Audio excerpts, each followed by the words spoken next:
This is the Get a Life podcast. Ex-Cult Conversations.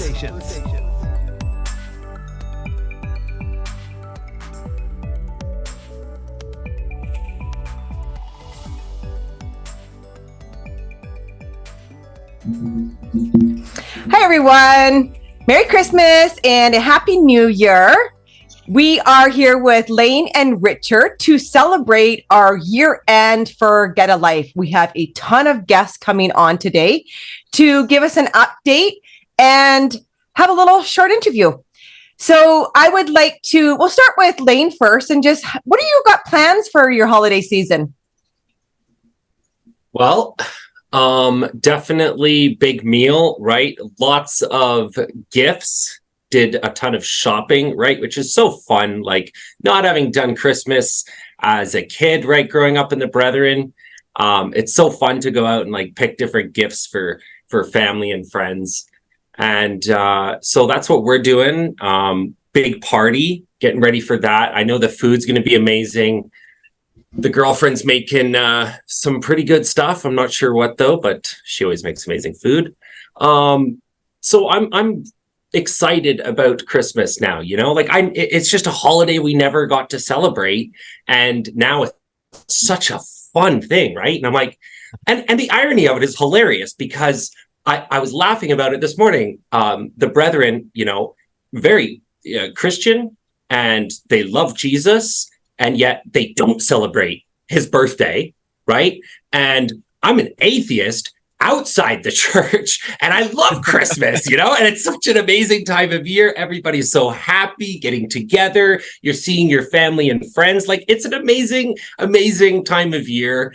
So I'm really excited for this podcast today to have people on. I want to hear about other Christmases. I want to hear about people's plans for the new year, right? And if there's some, you know, some friends that people have, some ex-members might be like, hey, so-and-so might be leaving this year, right? Maybe that'll happen. Maybe 2024 will be the year that some people inside are going to be like, this is the year I'm getting out of the cult. Awesome. So what, for you yourself personally, what do you hope comes out of all of this within the PBCC? Some justice, right? There has to be justice for the people that have suffered. I just finished Craig Hoyle's book and it was fantastic. And, but just, you can see the injustices over the years, the pain and the suffering. So I think what I want to happen is a bit of a rude awakening, right? For those that have committed crimes inside the PBCC and that are so uneducated and primitive that they believe that confessing it to a half-ass so-called priest absolves them of a crime. It doesn't, right? Yeah. So I hope for justice for the victims of abuse. And do you have any updates since you've done your podcast and stuff? Is there any updates you can give us since yours? There is absolutely nothing I can tell you. And a question we are going to ask everyone today is, do you have any messages for anyone inside? If you're planning on leaving, set 2024 as a goal, right? People have left in shorter time frames than even in a year, right? They've done it in a couple months. So if 2024 is your year, start making those plans.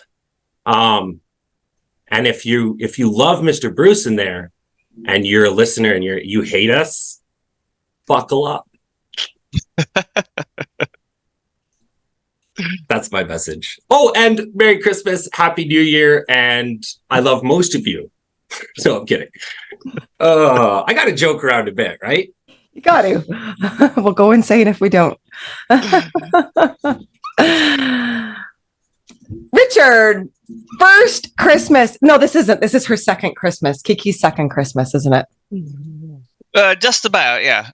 She wouldn't have remembered her first. Yeah. No, what are your plans for the holidays? Yeah, we'll probably, we'll eat out a bit for sure. We have some family come for Christmas, so that's nice. So things get noisy and a lot of fun. Yeah, we're probably not going a long way. We tend to sit around and listen to Pentatonic's Christmas songs or something, and generally be lazy. That's about the extent of it. Lots of good food and hiking. It's nice when you've eaten too much to get out into the wilderness and walk some of it off. So not terribly exciting, but it's what we love to do. And what are you hoping for? Like, we have been, I think this is going to be podcast, is it 88 or 89? Yeah. And that's a lot of podcasts that we've put in. What do you hope comes out of this? Or what do you think will come out of this? I think it's actually having a huge effect inside the cult.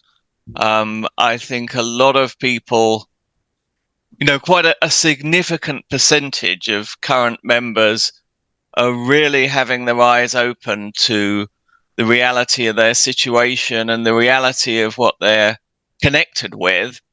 I'm sure they're experiencing what's known as cognitive dissonance, in that they listen to these podcasts and they know that what we're saying is true, and yet at the same time they're still clinging to the idea that the Brethren is this kind of magical God's special people and God's testimony on earth. And the two ideas, they can't both be true. So Yeah. I think a lot of people are in a very uncomfortable state of mind where they're still clinging by force of habit and indoctrination to these ideas that Bruce is God's representative. And at the same time, there's this awful dark shadow of suppressed knowledge at the back of their mind that he's really a kind of an elderly furniture salesman with a bad drink habit. And, what's going to win? I mean, the truth is going to win through, but it's going to be a painful process. Yeah, I agree. But the truth will set you free. So it can only go one way. Once you've seen the light, you can't turn it off again. So I agree. It's going to be a painful year for people, I'm afraid. Like, put it this way, Get a Life podcast can't be true, and Bruce Hales can't be true. You know what I mean? Yeah. Like, that's the cognitive dissonance that I think these Brethren members inside some of them are having, right? Is we know we're telling the truth, right? And they know it. And then they're like, yeah, but he can't also be telling the truth. So yeah. But Bruce is always right. He's incapable of sin and of telling a lie. So go figure, brethren. Yeah. It's going to create some mental health issues. Can you share any updates, Richard, with your life? Yeah, I mean, I started a new job recently, which is really great. I'm really happy.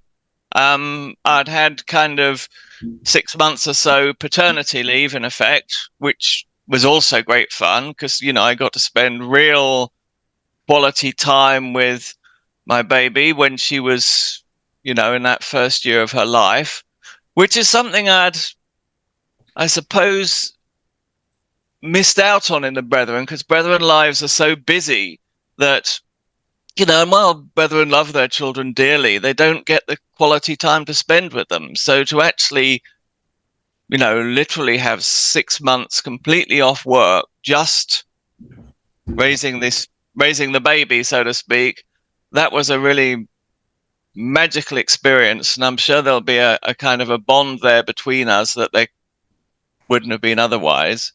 But yeah, I'm back to work, enjoying it, keeps me young and fit, and life is very good. And what would your message be for someone inside, or do you have a message for someone inside?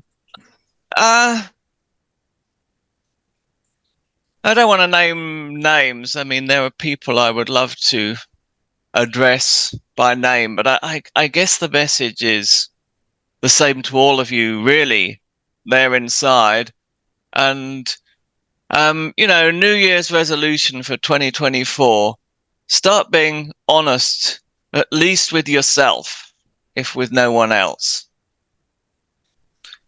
Because that will cause the most radical change in your life that will ultimately be for your good and for the good of those around you.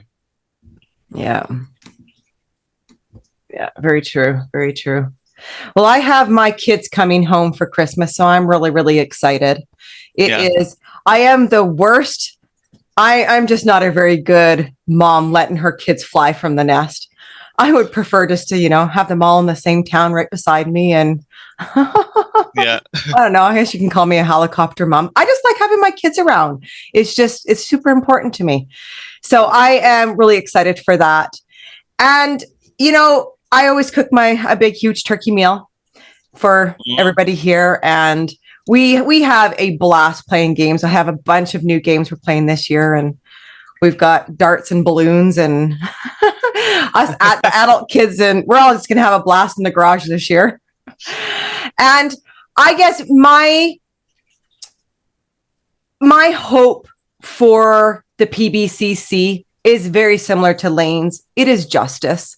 It's accountability. I think Mr. Hales is making this way harder on himself than he needs to. I don't think it needs to crumble the way it's probably going to crumble. The more he resists is the more pressure he's putting on it all. We've had people reach out.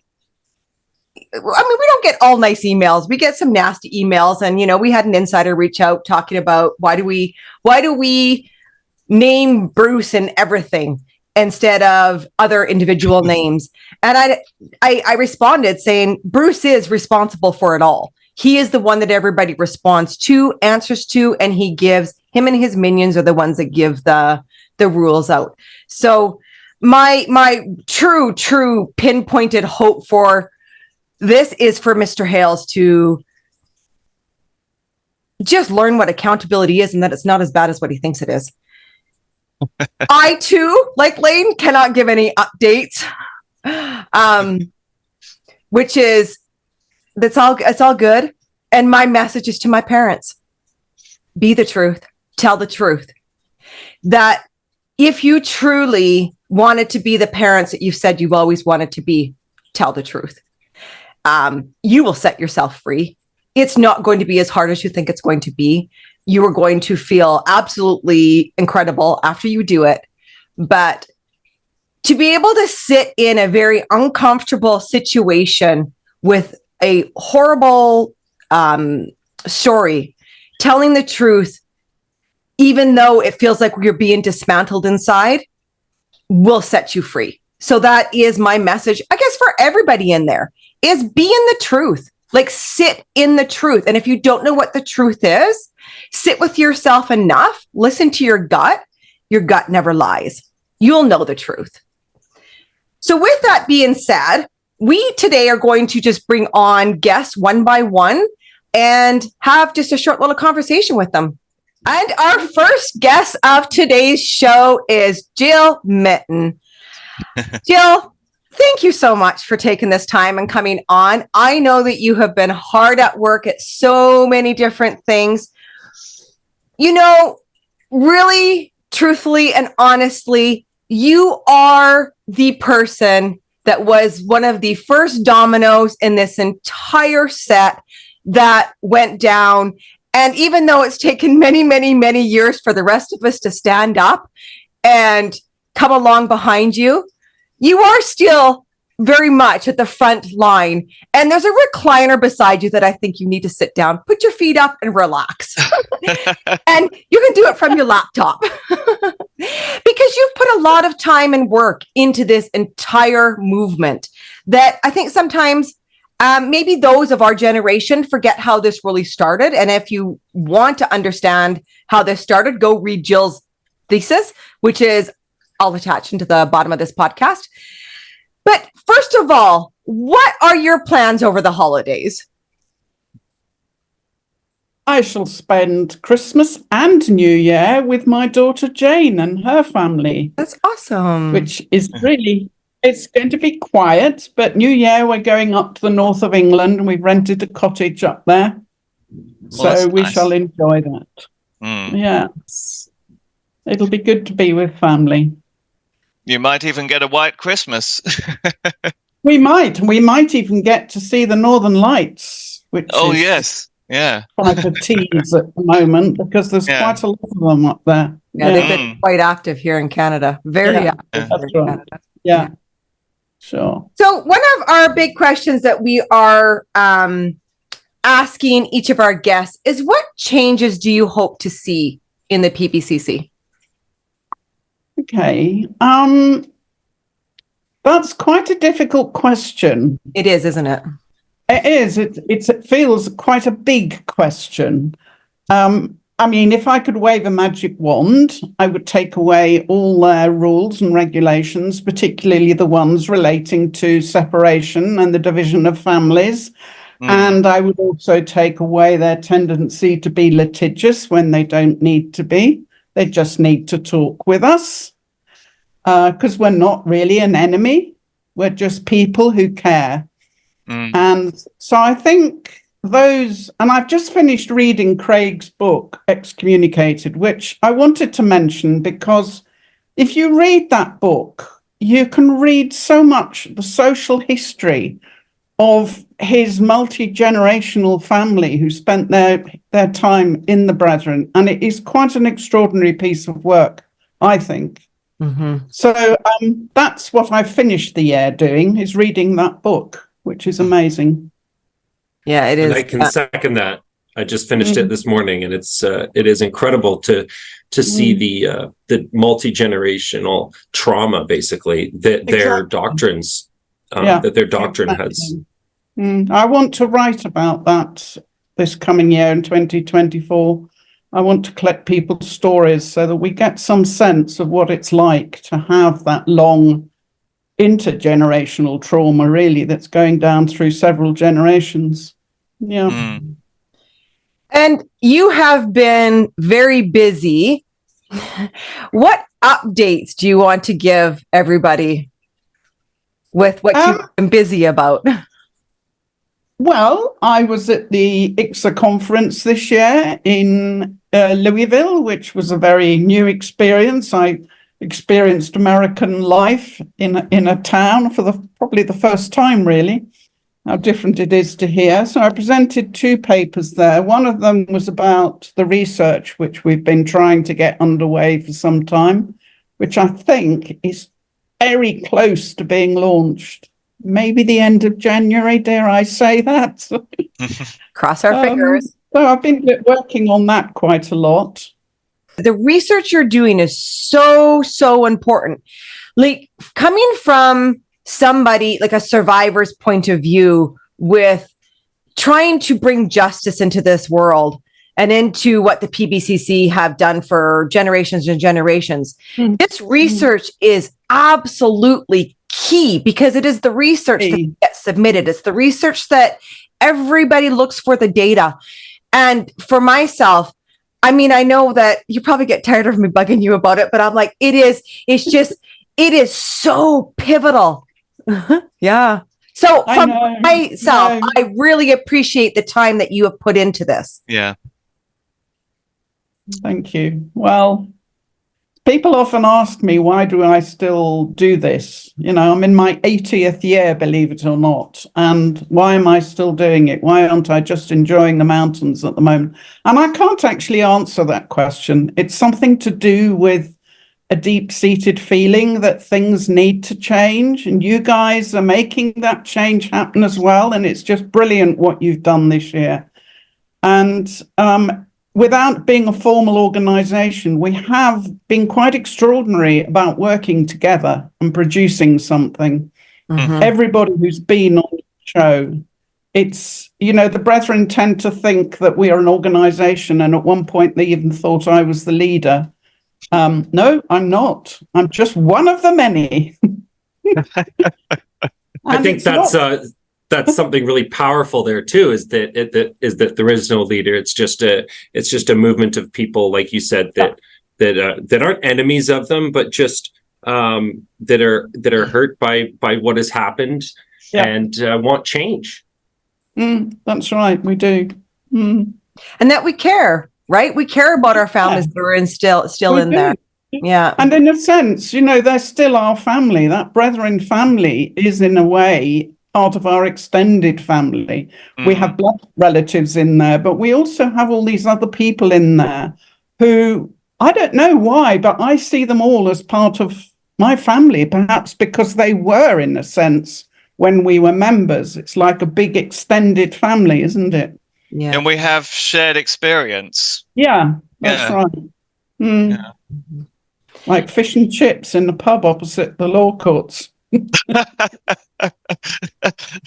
I'd rather too much wine in my case. And what do you have any messages for anyone specific inside? Not anyone specific, I don't think, except I'd like to say to Bruce Hales, would you like to come and talk with us? I would be very happy to do that. And I would have a very reasoned and reasonable conversation with you and try to help you understand how your doctrines and practices are still harming people, And we would like to find some way of reconciliation with you. He can bring a security team and everything. Yep. You certainly Counter sniper team. Yeah, you can have it all, because none of us we don't care about that. It is truly, you would think with them calling themselves a mainstream Christian church, right? That the leader of that mainstream Christian church, if there was this many, in their words, disgruntled ex-members, that you would think that Christianity would extend with compassion and empathy to each and every one of us. And they would actually reach out and be like, hey, what can we do to help? But I mean, I've not received any of that. I'm not sure. I'm pretty sure nobody else has. I very much doubt it. And in Craig's book, again, you can see it over and over again, their lack of compassion towards him and his family down through the ages, really. Yeah. So well, thank you so much, Jill. No, you're very welcome. We appreciate this and appreciate your time. I want you to know that each and every one of us ex-members can look to you as the one that grabbed the first sheath, along with a couple of other ones in your generation, and started cutting down this very weeded forest. I can think of a few. Well, it's lovely to see you all. Okay, take care, Jill. Thank you. Much love, Jill. Have a good Christmas. You too. Merry Christmas. Bye. Hello. Hello. Welcome, Stephane. How are you? I'm good, thanks. And you? We're doing great. Merry Christmas and Happy New Year. Oh, thank you. And to you. You got big plans over the holidays? Not really. Christmas for me tends to be a quiet moment. I really don't like Christmas. I've heard that from some people. Yeah. I'm sorry? I said I've heard that from some people when I was booking people, and that no, they don't like, and that's okay. Yeah. No, I don't. I'm not sure. Like, I think for some people it means joy and everything and family and all that. But I think because we're in the brethren, we were not raised with that. I never had it, and then I never saw the magic in it, really. So anyway, that's that. So on Christmas Day, I'm off to Monaco with my boyfriend, and we're going to see the Phantom of the Opera, Andrew Lloyd Webber musical. That's awesome. So that's really nice. That's a good trip. We tend to do different things these days. I've really tried in the past to get into the spirit, and like two of my brothers are out and they're doing Christmas with their families, and they've got kids, and they've gone onto the habit of now doing the Christmas thing. But I just couldn't get round to it myself. I'm quite cynical when it comes to Christmas, frankly. I just think the whole thing's way overrated. Yeah, I have to say that for me, it was like having kids is what got me into the Christmas spirit, was having kids. And then I just make it about eating and games. Yeah. You have been very busy lately. I have. No. I'm really do you want to let the viewers and listeners catch them up to date with how busy you've been and like what you've been up to? Oh, well, what do you want? Do you want me to talk about my business? Yeah. Okay, cool. Why not? Why not? Well, I've had a really good commission. I've been doing luminous tutus for a cabaret here in the south of France. And they've been traveling already around the world. They've been like several times in France, and then they've been abroad. They've been to Morocco on a couple of occasions. So that's really good. I'm doing a wedding dress right now for a wedding that's going to take place at the beginning of January. And I'm busy giving my classes, my couture classes in the evening. So yeah, it's good. It's good. Because I've only recently moved to my new atelier. So it was I've taken a gamble, I've taken a risk, and it seems to be working out. So that's really cool. That's awesome. And how was it after your podcast? Like once your podcast was released, how was that for you after? Oh, that was really cool. Yes, I had some very good returns. I was actually amazed at how many people contacted me past that. Some from the Facebook page, the ex-Peeps Facebook page. So some ex-members, and that was nice. But also I posted it on my personal page, and so some of my people that really didn't know my story have made the effort to listen to it, because I did warn them. I was like, I'm rambling for 2 hours on this podcast, but some people just listened to it, and it was nice that they came back to me and they said, "Oh, we never knew. You kind of briefly maybe mentioned it once," or because it's not something you talk about, and if people don't really ask, apart from those who suddenly realize you've not seen such and such film and you've got to explain. Yeah. Other than that, now my past is like long ago in the Peebs, so I don't really discuss it. So loads of people have discovered that aspect of me. What changes do you hope to see come out of the PBCC? I don't know. Like last time when we had the conversation, it was only in the summer, and when we finished, we had a brief talk, and I was saying, surely the whole thing is going to implode at any moment. But I'm kind of wondering now if it is going to implode or not. I kind of think yes, but I don't really know how it would happen. It was really interesting in the recent podcast all about Aberdeen, and I really, really enjoyed them. And I really enjoyed Paul Flowerdew as well, who was explaining the life in the Rentons. And I was like, oh, yes, of course. I mean, what happened to the people that left at that time? We were never told that. And I kind of never imagined what their life would have been, because some of them didn't leave like I did. I wanted to be out, so I left the Brethren. I had my life. But some of the people who left at the Aberdeen time, they kind of were still in the wanting to to go to meetings and have the 6 o'clock on the Sunday and all that. So I felt really sorry for these people, that they were kind of pushed out purely on the fact that they didn't follow Big Jim, and then they had to just kind of reinvent their life after that. It was like really, and you never talked about that in the Peebs. So that was really nice to see his podcast. I've actually got in touch with him past that to say thank you very much, because I really thought that's really, really interesting. Yeah, he's such an incredible person, isn't he? Yeah. Yeah. And so when you see that, you think, well, if something was to happen, of course it wouldn't take the same shape and form. I don't think Bruce is going to go and find a nurse and be found in bed with her. Else we don't know.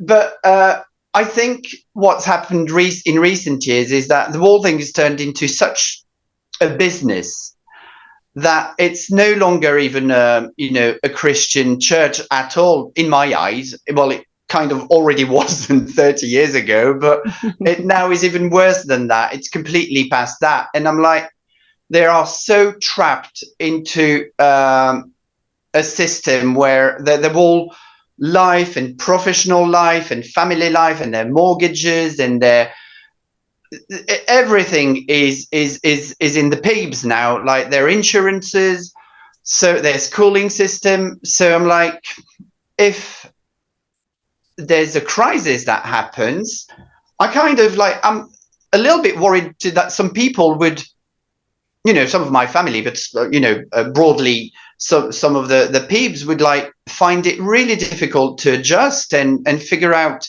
what to do, because loads of them just are so trapped in the system, they don't question things. So I don't know what would happen. Tell me, what's your views? I think they'd all fall for pyramid schemes immediately. Well, they're in one already, so Yeah, I think they'd like if the church fell apart tomorrow, let's say, right? Or there was a big split, and there was, like you said, there was people that were kind of forced out en masse that didn't want to leave. They still wanted to be part of that. I think if they were forced to try and adjust into society now, it's so fast paced that they would fall for all the spam and tricks and any kind of dealing without that protection of the brethren society that they have. They all do business with each other and stuff now, right? And they protect each other. And yes, they Correct. do business with the outside world, but I feel if they were forced split, there would be a lot of just falling apart. I don't know. I know. I'm like you. I think there would be a lot of damage, actually. And I really, which is why sometimes I'm thinking, well, if it happens, what am I going to do with regards to my family? But what can we do as a group to say, well, to offer some form of support? Because I'm serious. So some people will just crumble down because their wall, what they existed, if it crumbles, what happens? yeah.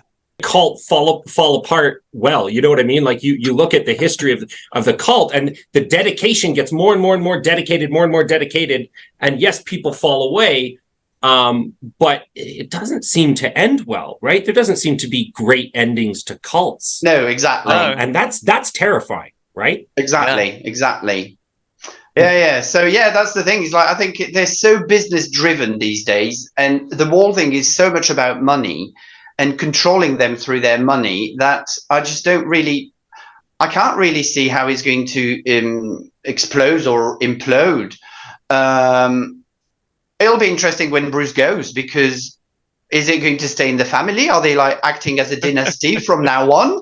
Is it going to be one of the sons or the son-in-law, like rumor has it? Or is there some American somewhere or some English that's going to say, no, it's me, I'm the new elect vessel? How are they going to fight for the role, for the title? I just want to know how I can bet on it. Yeah,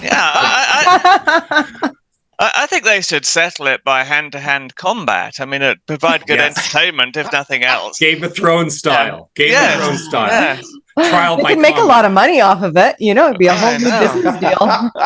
But seriously, I mean, what happens with dynasties is that you get a situation when you got two of the sons and they both think they're the heir. Yeah. And then the fight starts. And I mean, it's brutal stuff. I mean, you even see it in family businesses, but when it gets to the level you're controlling multi-billion-dollar empires, and I mean, the situation in the Peebs is the oldest son is apparently totally irresponsible, real loose cannon.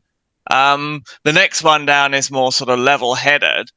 So, the older son's going to think it's his by reason of his just being the older son. The next one down's going to think, well, it's mine because I'm the one with the brains around here and I haven't screwed up so bad. And then there's the son-in-law who's the outsider. So I can see a really interesting three-way fight. And, I'd be really happy to sell ammunition to all parties at a good markup. I think it could be a very profitable business. Don't you guys think it's a shame that we couldn't somehow get them to accept a reality TV show in, right? Like, would not this make it would make billions. Billions. It would be the most popular show in the world. Yeah. It would beat out the Kardashians. Oh yeah. Well, I mean, isn't that exactly what we're doing here? Yeah, we can't. Yeah. Giving some insight into the best show. For a blow-by-blow account of the dynasty, of the Hales dynasty wars. I think they're shaken, actually, and part of it, Cheryl and Lane and Richard, is because of all these podcasts. Mm-hmm. I think they feel shaken. I don't think they feel secure right now, frankly. I'm pretty sure he's watching us, and I'm pretty sure they're watching what's their next step. Like, they're probably planning this, they're probably putting on their minds together and figuring out what happens next, because like the Palmy party, was it like, why did that happen? Yeah. They're definitely on. They're trying to win their people over right now. They are. I mean, especially just even since the universal meetings, we know that, there was a lot of Get a Life podcast subjects brought up, and they are. The recent ones. Yeah. Okay. Okay, cool. Aberdeen was a huge topic in them. So we know Bruce Hales is very much, Aberdeen is a thorn in his side. So he's constantly got to be, oiling that machine so that it doesn't break down. And I do. I think the biggest breakthrough is going to happen when he goes and someone has to take over. I think that's when the weakness is going to happen. Yeah. Yeah. I agree. Yeah. Well, Stephane, thank you so much for joining us for just this little short excerpt. We really appreciate it. I was so happy when you were able to come on. And like always, whenever you come on, it's a big, huge smile on the face. There's laughter. You just spread that joy. Thank you. So thank you so much and have a great new year. Yeah, thank you very much. And all you three, have a great new year. Merry Christmas. Happy New Year to everyone. Thank you. Merry Christmas. Thank you, Stephane. Take care, Stephane. Right. Okay. Bye. Bye. Hi. Welcome, Pam. How are ya? I'm good. How's everybody? Good. We're doing really good. Yep, we're great. Yeah. Oh, there What are your big plans for the holidays? Well, I'm in Florida right now, which is it's beautiful here. I don't know if you can see outside. Nice. But Bruce and I are leaving tonight to fly home to Winnipeg and see the grandkids and have dinners, and it's going to be great. Go to a couple of Christmas parties. Some That's breakfast incredible. with girlfriends. Yeah, it's good. Yeah. We haven't seen you. I think you were podcast number 3. So we haven't had an update from you for a long time. How did you find after your podcast? What did you find that it had a good response on your end of things? I know on our end it did. I did. Yeah. It was good, especially with Andrea too, right? Because she was, I don't think she had left by then, right? And she was listening to it. So it was kind of exciting. And then when I found out that she had left, it was even more exciting. But it was good. A lot of friends were like, oh, wow. Didn't realize you went through all that. But kind of brings everything to the surface. But, it was such a long time ago, too, for me. Mm-hmm. But it was good. It's been good listening to all the podcasts. I love it. Yeah. Getting it out there. Yeah. It brings things to light, right? And it's changing things, which is amazing. Yeah, they're definitely listening inside there.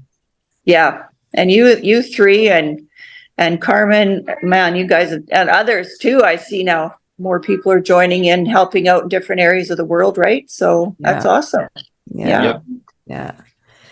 What changes do you hope comes out of this for the PBCC?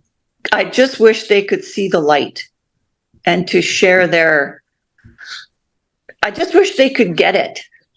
I feel sorry for them. Like I think like, what's going to end up happening to them? And they don't see it. Like, how can they not see it?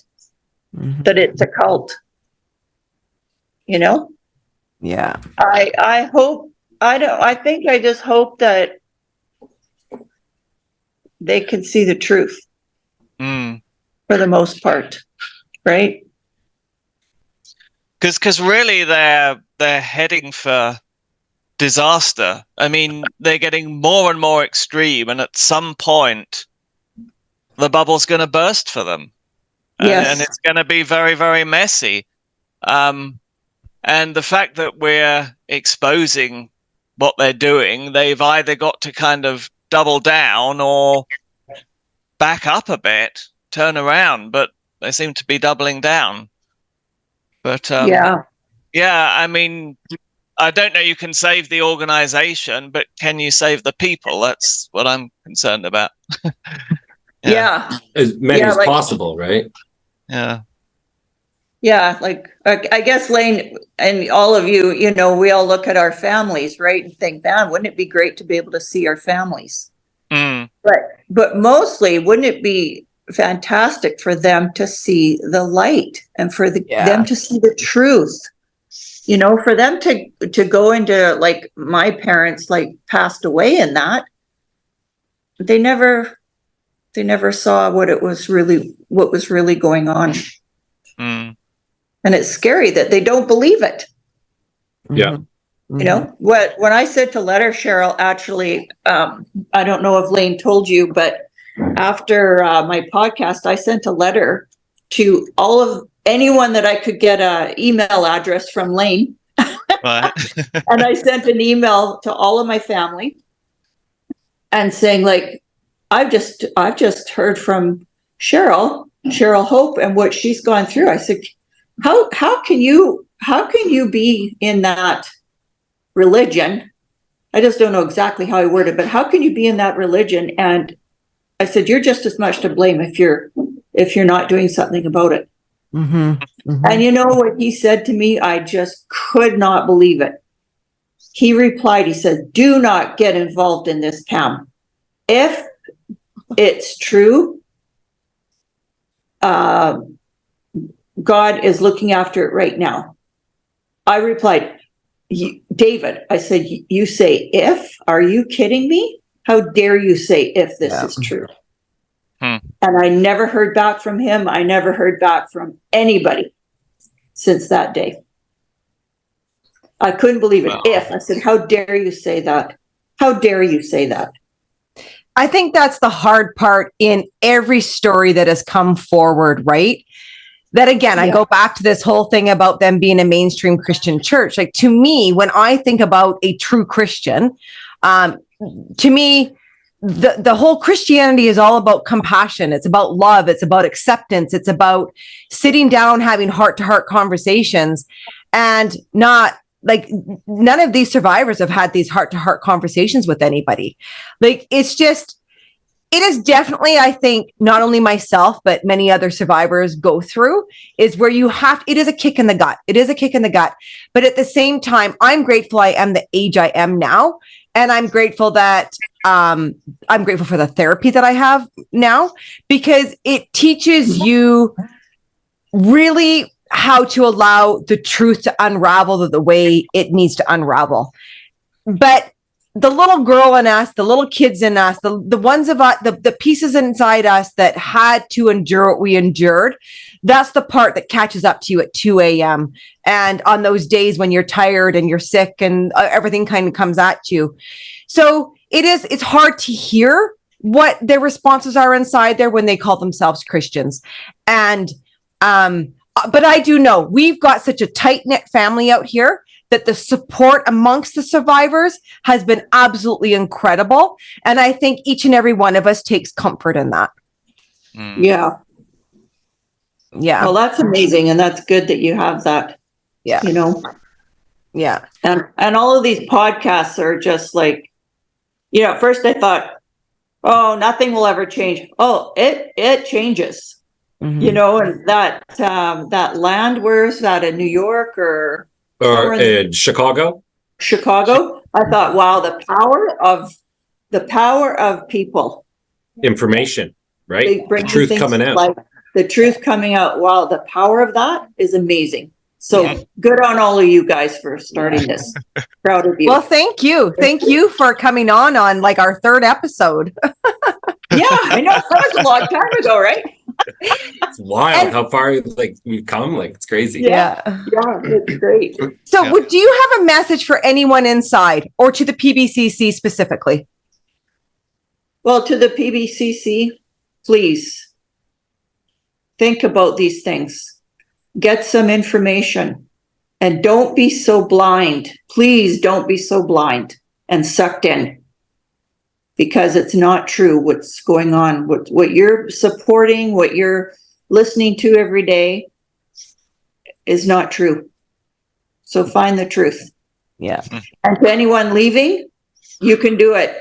Look at us. We did it and we're okay. Right? Yes. We are thriving, not just surviving. Not just surviving. We are doing really well. Think of, you know, Richard, what you went through and having to hide and Cheryl and Lane and like everybody, like you can do it. Yeah. Reach out. Yeah. Absolutely. Reach out. I love that. Yeah. Well, thank you so much. Merry Christmas to everybody. Merry Yeah. Christmas. Merry Christmas Christmas. to you. Happy New Year. Love Okay, you take tons. care, Pam. Yeah, love you too.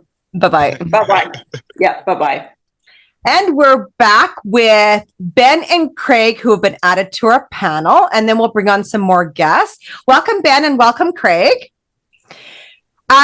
Really wanted you both on our panel, as you've both been really into the public's eye lately and very busy with this whole movement. So we'll start with you, Ben, and maybe you can just give the viewers and listeners an update with what's gone on in your life in the last little bit since we've seen you.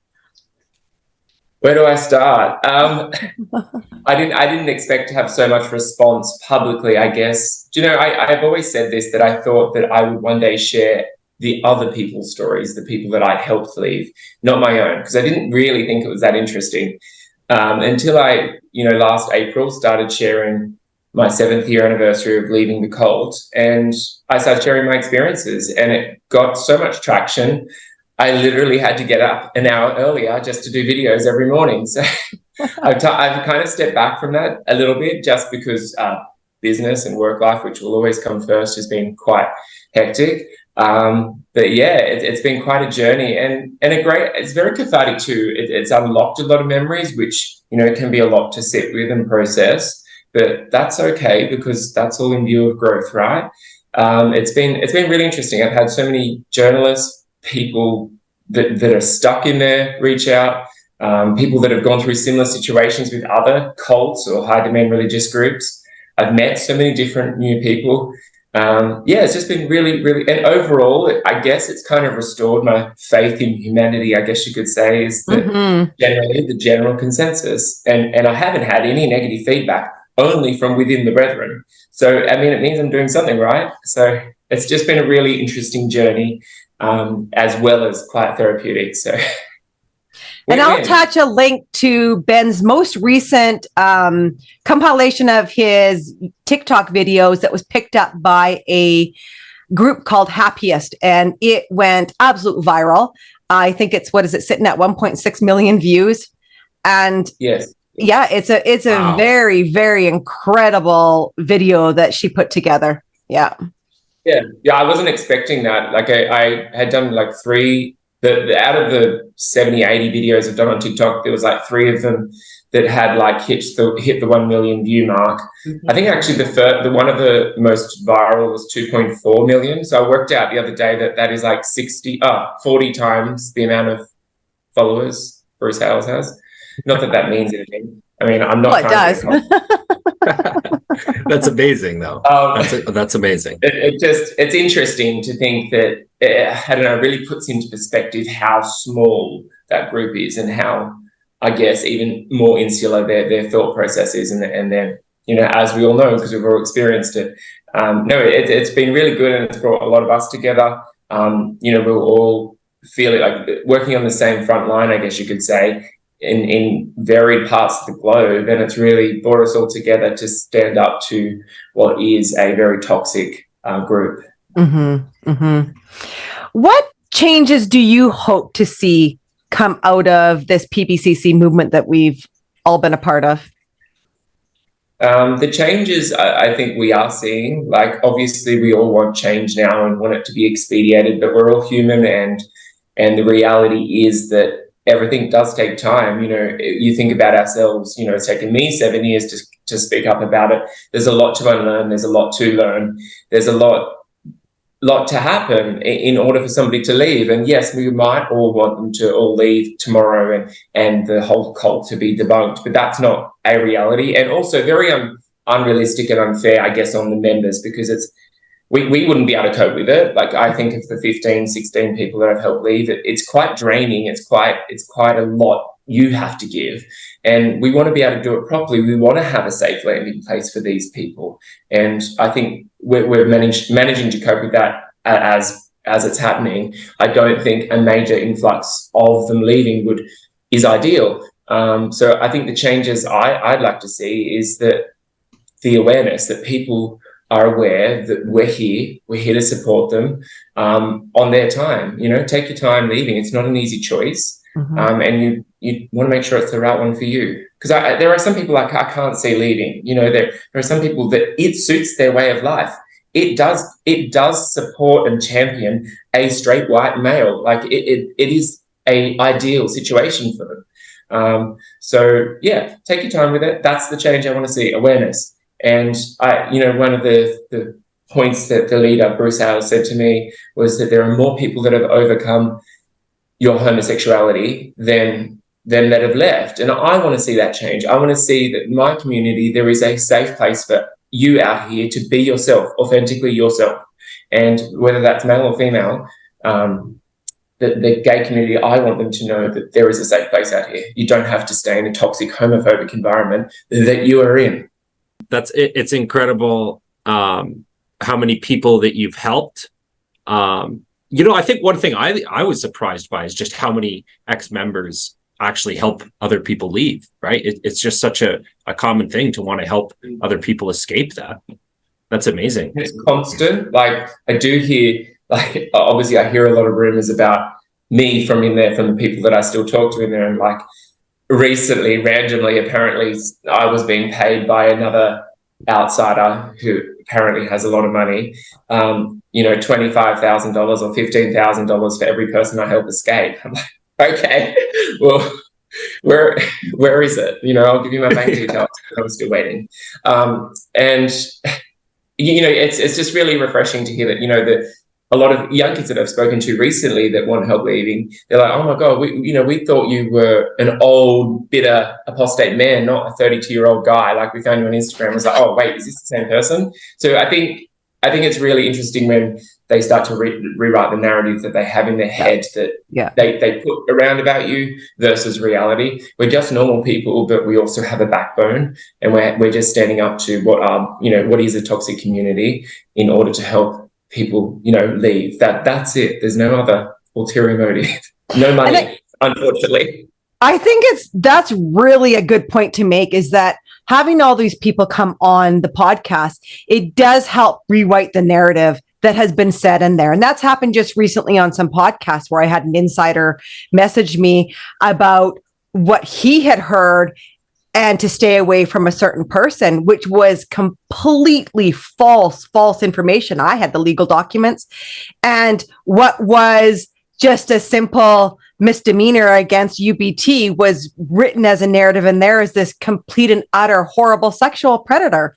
So I guess to the insiders is that a lot of what you are told about the ex-members and opposers is completely false. So listen, when you do listen to these podcasts, listen and allow yourself to really hear the truth that's coming out of the horse's mouth.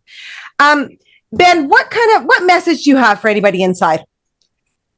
I had this whole big thing in my head that I was going to say to Bruce Hales, but then I'm like, no, I'm not giving him the day or time. You know what? This message is for my community, for anybody in there that is closeted or struggling with their sexuality. I hear you, and I'm sure, Craig, you can speak the same. We feel you. We've been there.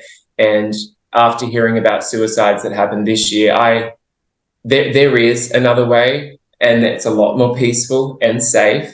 You don't have to be somebody else. That you can be your authentic self out here. You can find family that loves you just as you are. You don't have to change for, and a network of friends that will champion you, support you all the way. So I guess that is my message. I was in such a state of despair and a dark, lonely place when I was in there. And I did not know of the outside world or anybody that was able to ever support or even just a friendly word here or there. So there is a whole community, a safe landing pad for you out here that is willing and happy to support you, because already it's a difficult thing to leave, let alone having to face your sexuality on top of that.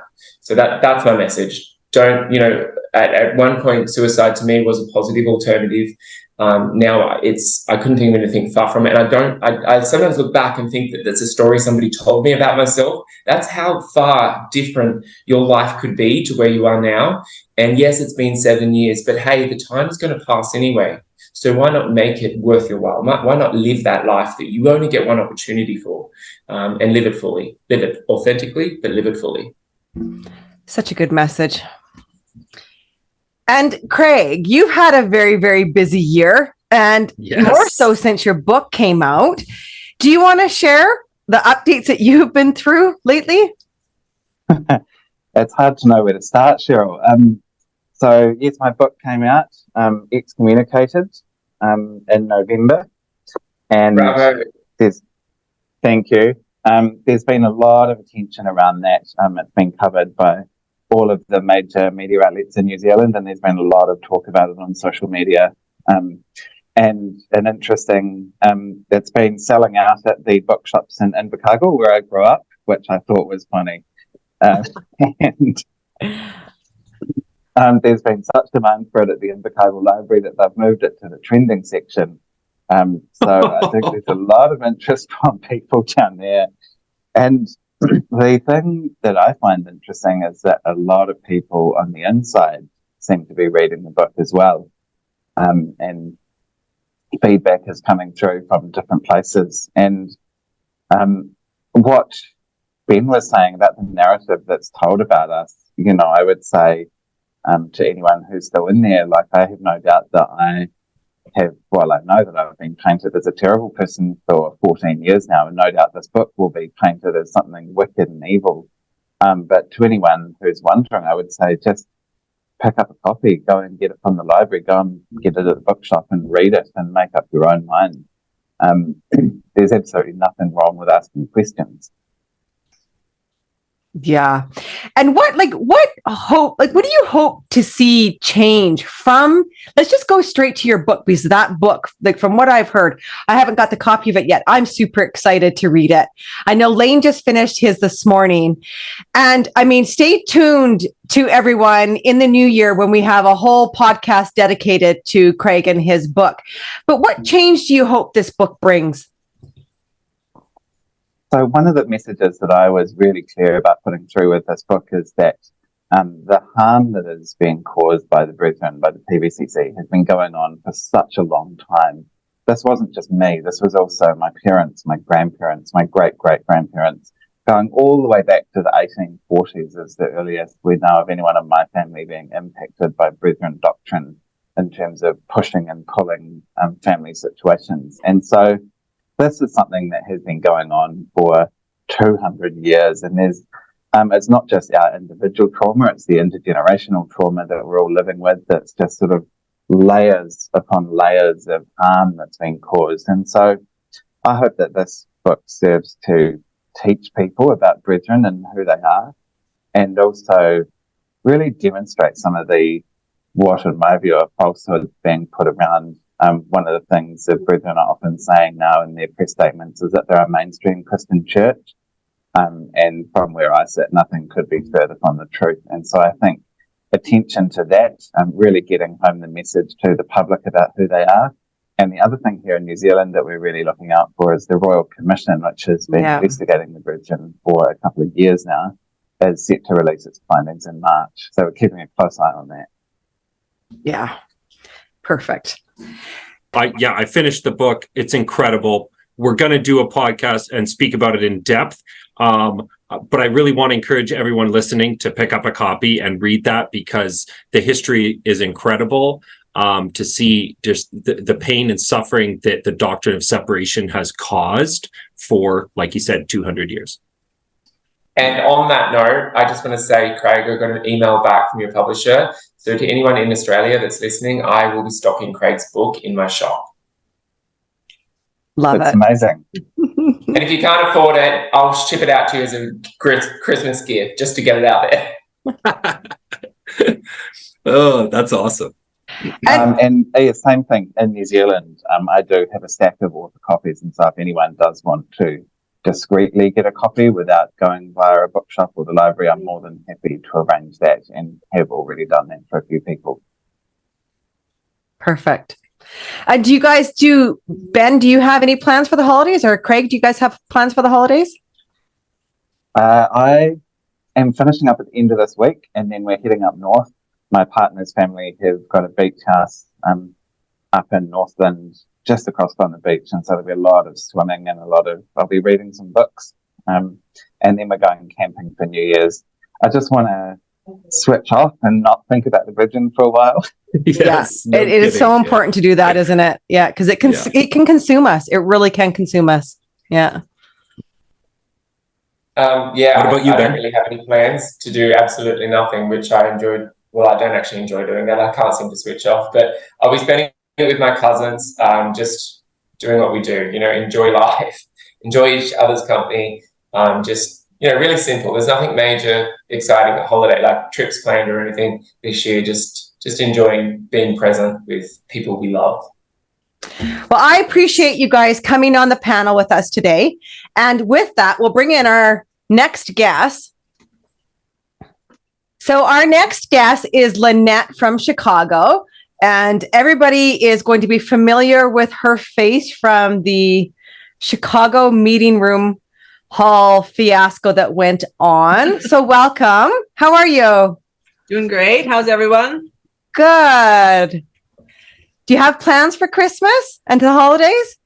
I got my tree. Christmas, we usually just have Christmas Eve and we eat breakfast for dinner. Yummy. It's our tradition. So it's like waffles and hash browns and it's everything. It's just a fun spread. And then we have Secret Santa. So all the kids are coming home. Fun. Yeah, everybody comes home and we don't do a big, I'm not material. I don't like all that stuff. So it's just like 2 gifts each and not even that expensive each one. And then we just, I don't know. It's just getting together and enjoying being together for a little bit. Yeah, I hear you. Yep. Yeah. Love your tree, by the way. Thank you. It's great.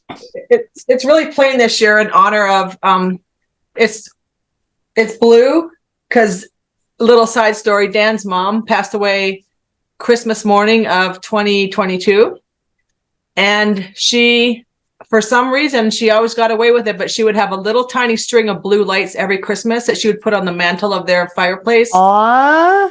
So this year we're honoring her with blue. Nice. I love it. I love it. Yeah. So how's your life been post all the Chicago podcast stuff?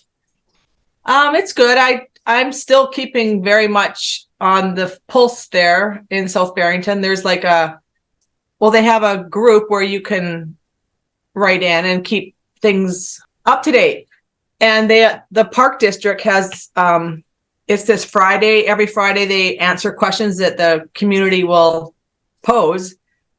So that's been helpful for everyone to see what's actually really going on if they're being truthful. I mean, I think they are this time. They're being way more, because the brethren still plan to, they're also going to try again when the land goes back up for auction in February. They are doing some changes with the sale of it this time, where whoever buys it actually has to pay tax. They're suggesting that they have to pay taxes, though, right? Well, they're hoping that they can do that. So I don't know how that's actually going to work because a church doesn't pay taxes. So that's maybe their way of pushing out the PBCC in a nice way. I don't know.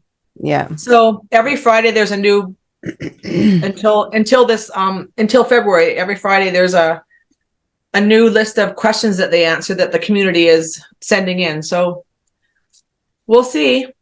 Yeah. I mean, just thinking on that right there, that's an interesting way to approach communities about municipalities that might have the PBCC wanting to buy up land, right? Is be like, well, why don't you put a motion forward that's, do we want this property to be sold to a place that pays taxes, or do we not care about taxes, right? And most government bodies are probably going to go, yeah, I guess we do want a tax-paying business there, or a tax-paying something, right? Yeah, that's what the whole thing has been. That's what the community is so angry about, is the reason that this land is being sold is because they need the money.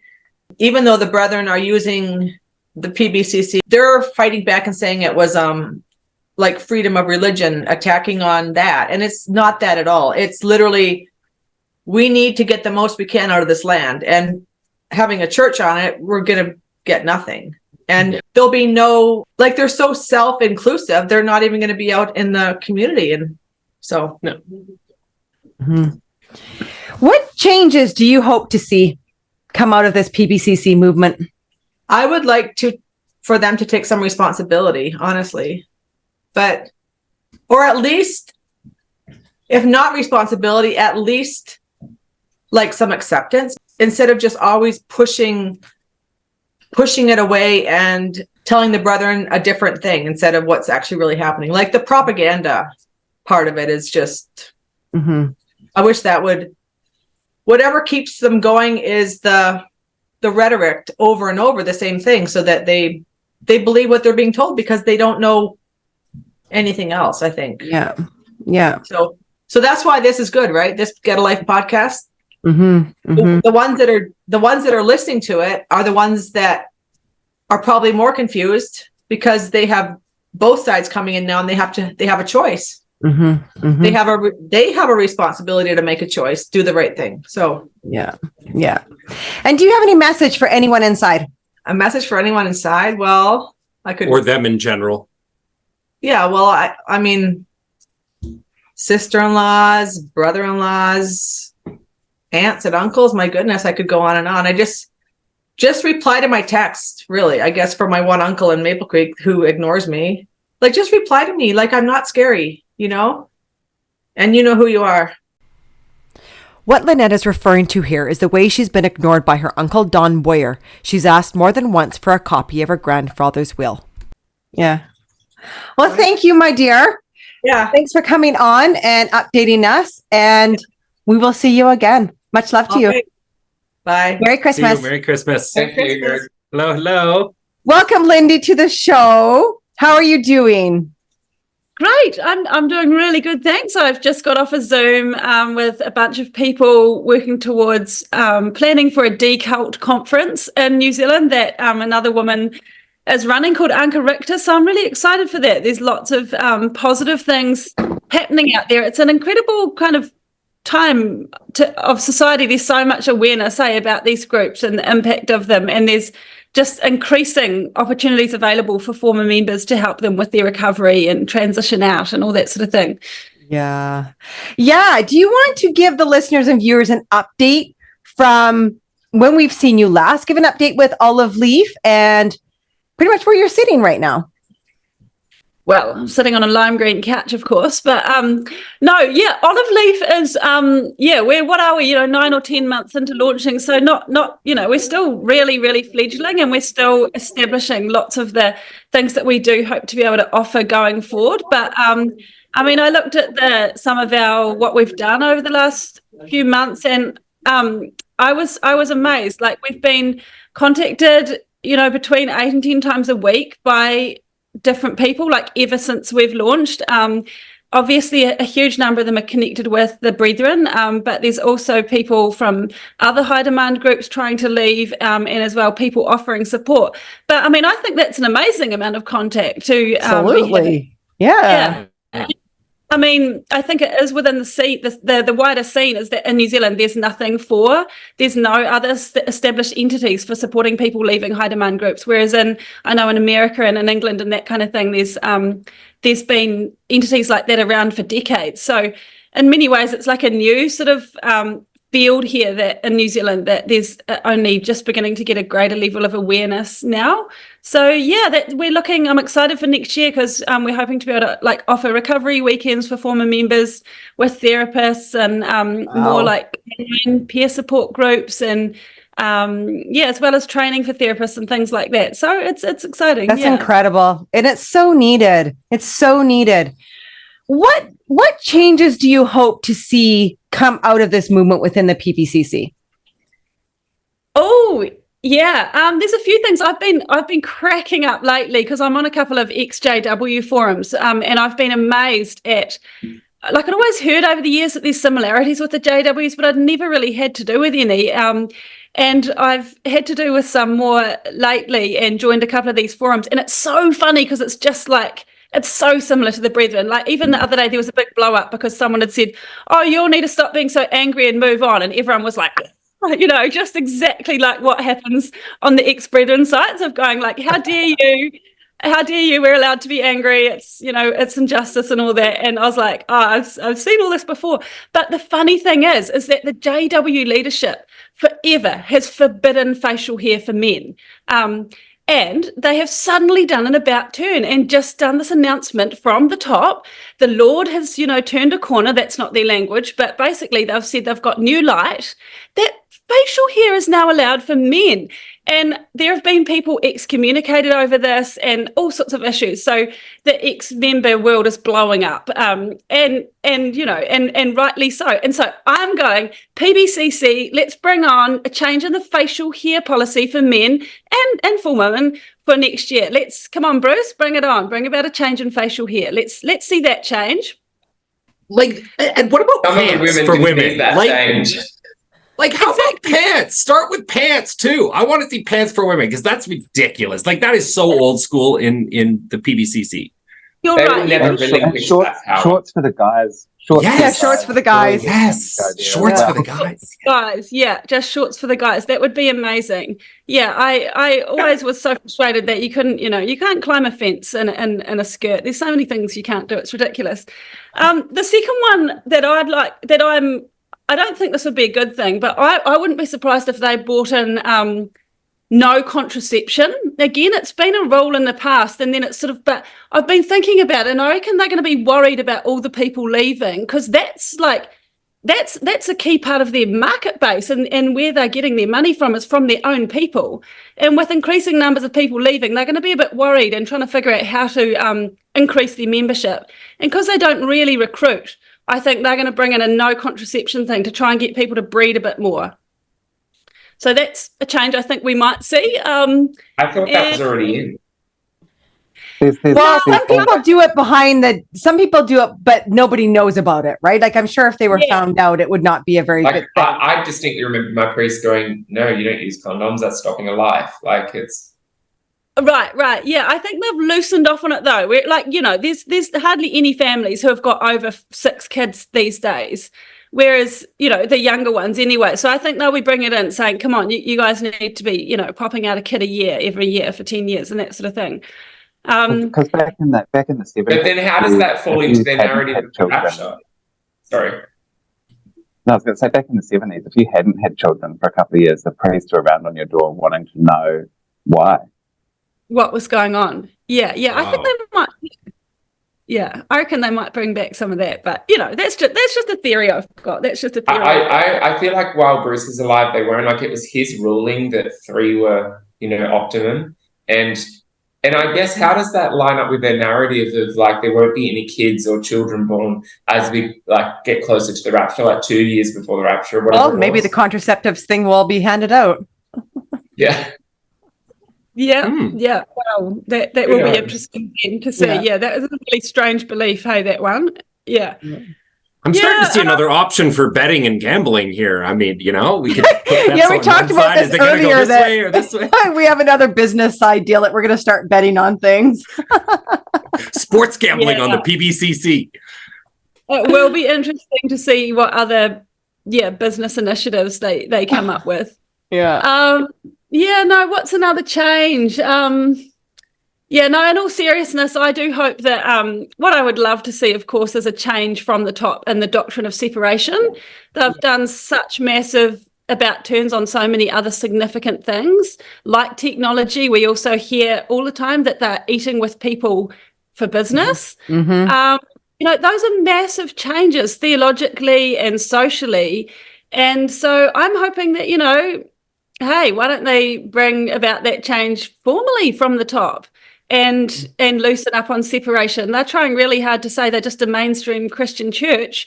They're wanting to get away from the extreme label. Well, the separation thing is their most extreme practice. So really, if they want to get away from that, that's the first one that they need to ditch. Yeah, I agree. And greater awareness for members to know what the official leaders have actually agreed to. Because so often we're seeing the leaders are agreeing to one thing on paper and then none of the members have any idea that it's happened.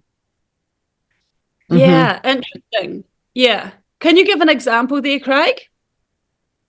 For instance, the faith and practice document yes. that was agreed to in the UK, which says that the PBCC will provide all practical and financial support to people who leave the community. But the reality is we're just not seeing that with people who leave. Yeah. And I can attest to that, Craig, because when that came out, I was on somewhat email terms with my father, and I asked him in an email, I said, do you know about this document? And I named the document that came out of the UK Charity Commission. And he said, no. And I said, okay, here you go. And I said, by the way, check out paragraph whatever on your apparent doctrine of non-separation, right? That is complete bullshit that you don't even know about. And it is available in PDF form. I believe it's a PDF form. So if anybody is looking for the copy of it to send to their parents or send to their aunts, uncles, nieces, nephews, whoever it is, it's always attached at the end of all of our podcast descriptions in every single one. Same as the Olive Leaf Network is in every single one. If We Walk in the Light is in every single one. You make use of those documents, and those you can send in an email and they'd be able to open them up. Mm-hmm. Yeah, that's good. Yeah. Lindy, do you have a message for anybody inside? I mean, just take the first step, I think, and also like live with integrity. Live, if you don't believe in something, stop acting like you do, and just don't be afraid as well. Like, don't be afraid to ask questions. Don't be afraid to speak what's on your mind. Don't be afraid to live out how you believe, and just see what happens. They've got much less power than you think they have. Yeah, I agree. It's all up here. Yeah. Literally all in your head. Yeah. Yeah. I'd love to sit and just keep on chatting with you for like another hour, but I know you've got lots of people to talk to. We do. Yeah. I think the other, I've got a couple more changes I'd like to see that I'll just quickly say. Go ahead, yeah. I'd really love Streamline to unblock Olive Leaf Network from all their devices. I still can't believe they do that, and that's just insane. So I'd love to see that change happen. And I'd also love to see the RRT. I've noticed that they keep jumping on all sorts of public events that they don't actually doctrinally agree with, like they're at Christmas events, and they're at fun runs that they're not actually allowed to participate in. So I'm like, why don't they also come along to Mardi Gras and Ramadan festivals and things like that? I'd really like to see them be a bit more inclusive in their policies of who they support. Such good changes. I love it. We'll see if our requests get answered. Yeah. Thanks so much, Lindy. Merry Christmas. Thanks, Lindy. Merry Christmas. Take care. Yeah. Bye. Hello. Tom. Welcome, Tom. How are you? Very well, thank you. Very well. That's awesome. How have things been since your podcast? Oh, really good. I was quite surprised by the number of people who contacted me, both people who are ex-exclusives and also just friends that I've known for, in some cases decades, that really had no idea, because it's not something that I talk about very much. Well, some people think I talk about it too much, but that's another story, isn't it? People that I've known for a long time are like, wow, we had no idea about all that. And so that was interesting, just to talk about what, the changes in my life since I left and so on.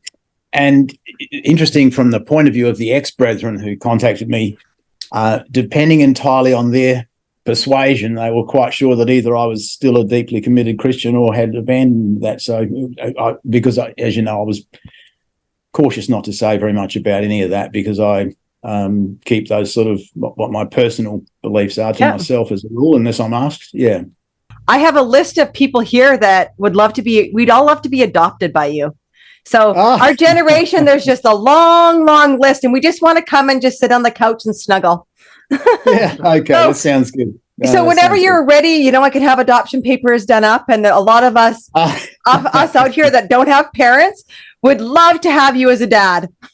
Oh, that's lovely. Thank you. Yeah, look, I just think I've had the luckiest life, really, and just to be able to look back and sort of see what an alternative universe would have been if my parents hadn't decided to leave, because as I said in the podcast, I had no inkling or intention that we were going to leave when we did.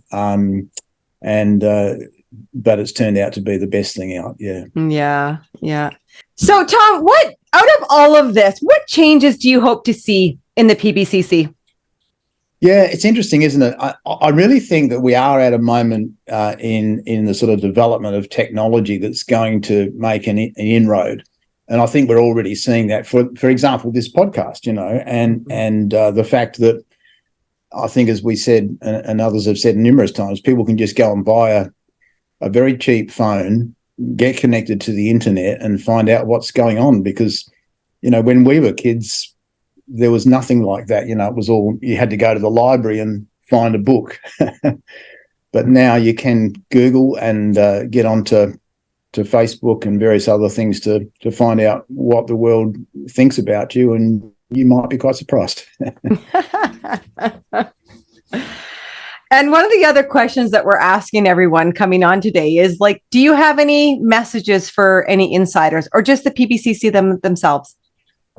Yeah, well, I suppose the biggest, the most important single point there is that when we think that we have a privileged position and we know the truth and we know exactly how the world should behave, if I look back on my life over a period of, well, as I said, I've turned 70. I think at every stage in my life, I've always thought that I was right. Do you know what I mean? We always have that sort of opinion that we have it sorted out. We know what we're doing. But to be frank about it, if I was to meet myself when I was 20 now, I would think, you were just very misguided. What you were thinking was wrong and not informed by any form of educational research or evidence. And so I suppose the message that I would say, that the biggest single message is, don't just believe everything that you're told. Go out and find out for yourself. Work out for yourself what other people in the world who have been working for decades for example, in the area of theology. For me, it was a complete revelation to find out that there are people who've dedicated lives to the study of, Hebrew and Greek and so on, and have a very, very different understanding of the translation of the Bible to what Darby finished up with, that really has, I think, led the Brethren astray. So, that's one aspect alone, and quite apart from all other types of things like science, the science of climate change, for example. It's interesting to me that even in the ex-Brethren community, I think there's quite a bit of skepticism about that, which, puzzles me.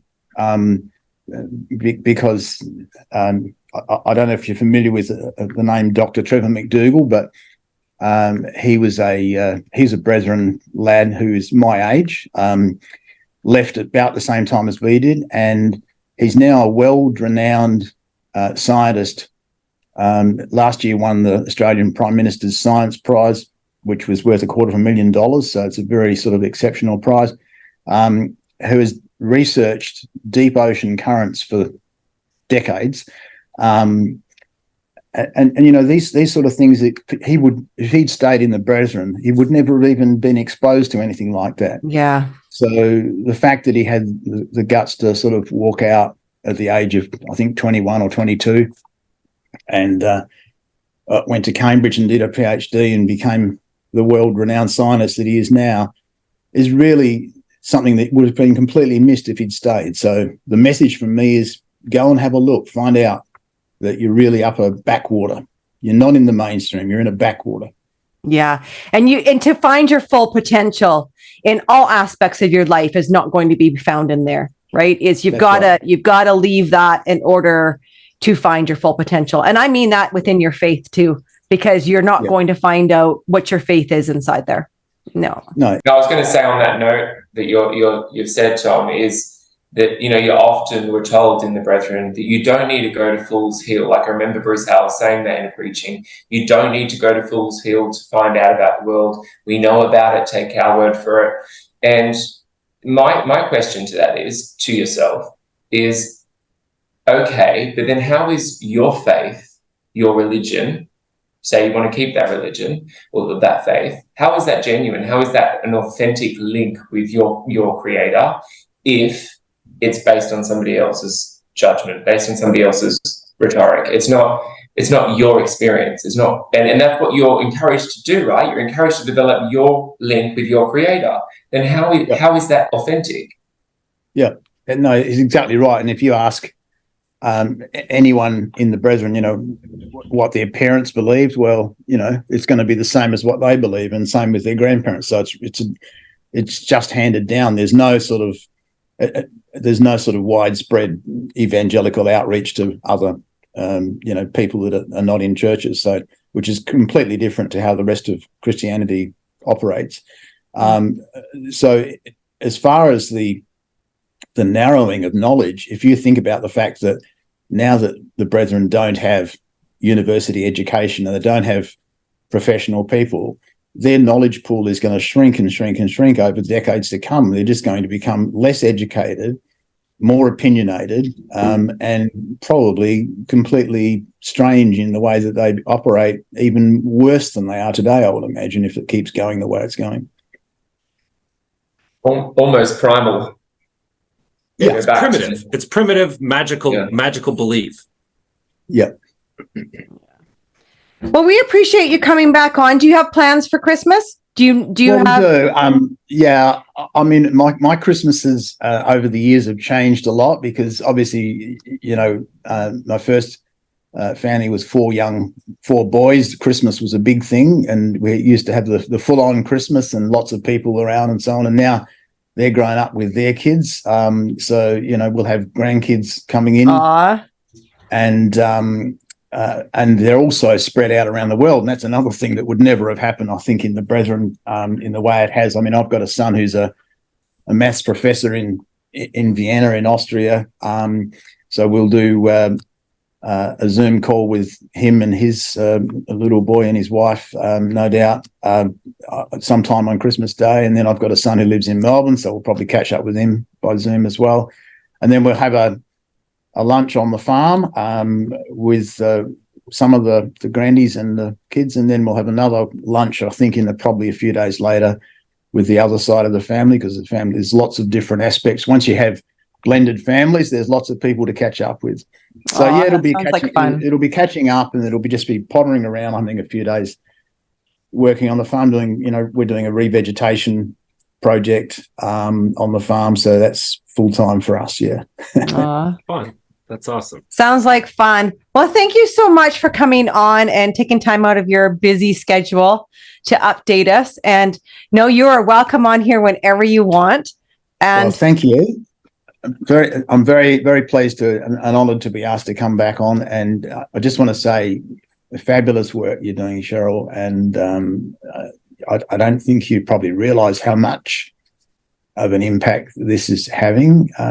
But keep doing it. Yeah. Well, you know what? It wouldn't work without the people coming on. So and it's like, it is people from your generation, Tom, that it's super, super important, right? Like your podcast made such an impact, and it's so important. It's so important for someone of what you went through and where you came from to have come on here. So you are one of my top guests. And I just so appreciated you coming on and doing what you did and being as authentic and vulnerable as you were. Like, that is what really opened up the hearts to everybody that reached out to me and was like, is he taking adoptions? And I'm like, well, I'm first. So we appreciate it. It's funny. A number of people said to me that, they were in tears listening to it. Yeah, I would cry right now just talking to you. I don't understand. It's just the facts. It's just what happened, But it's, there is a lot of emotion, I guess, in what we go through when we leave and how we build our lives. And I'm really pleased that you found it to be beneficial. Yeah, it was very beneficial. Thank you so much. Merry Christmas and have a good New Year's. Merry Christmas. We'll talk to you next year. Bye now. Much love. Hi. Hello, my dear. How are ya? Not too bad. How are you? Good. Thanks for joining us. You're welcome. We've had a lot of happenings this year too, along with your own new podcast started. So do you want to just give the listeners and viewers an update on your life since you were on Get a Life, which seems like forever ago? Your podcast just hit home to a ton of people. It was one of our top podcasts. So what have you been up to since we've seen you last? Well, life changed a little bit in the sense that I used to have a little bit to do with those inside, but I was very much cut off as soon as that podcast went to air. And what I found most interesting was that the feedback was more about my comment about Mr. Bruce than any of the other content in the podcast, which was quite mind-blowing considering that some of the things that we covered. It was just shocking that they could park the rest of the podcast aside and they really focused on the fact that I said, I don't care about Mr. Bruce. I care about what he's doing to get all these millions of dollars from his members. So, that was interesting. And my sisters kind of said that, they'd never speak to me again, given the way I spoke about him. I couldn't possibly know him and all of that. So, I got quite a shocking reaction from that. Not that I wasn't prepared for it, but, the reality always shocks you though, and it also highlights where their loyalties lie. Like, they're so brainwashed, and like we keep telling everybody, it's always the religion or the cult first over the and you don't really believe it until this happens, and you're like, Jesus, they are really, really brainwashed. Yeah, and it's just really sad. But as far as my life's concerned, I've been really busy trying to launch my podcast and manage 2 little kids and then going back to work. It's been pretty full on, but busy as always. That's awesome. Do you have plans for the holiday season? We do. We're catching up with family for Christmas Eve. So we do the big thing on Christmas Eve. And then we just come home. We have Christmas Day, just my immediate family, my brother and his children, and then his wife's parents as well. So we have a little catch up at home and barbecue and just real casual. I think we're going to the beach on Christmas morning, and a little different to your Christmas, I would imagine. Yeah, much warmer. Yes. Mine has been not bad here. I mean, we've just got some snow, just a dump of snow now, but it's been gorgeous out. I can't complain. This has been a very El Nino winter for us, but so a question that we're asking everybody is, what changes do you hope to see within the PBCC? I just wish that they would scrap the whole hardline separation, really. I think that's what does the most damage. That's where the most trauma comes in. And also, I wish they would take accountable for the things that are perpetrated against their members. They just like to throw everything under the carpet and bury it. And it just does so much damage, and it just creates generational trauma that just goes on, and it's just passed from one generation to the next because they refuse to acknowledge it. They refuse to take accountability for it. So I think those 2 things are the most important. Mm-hmm, I agree.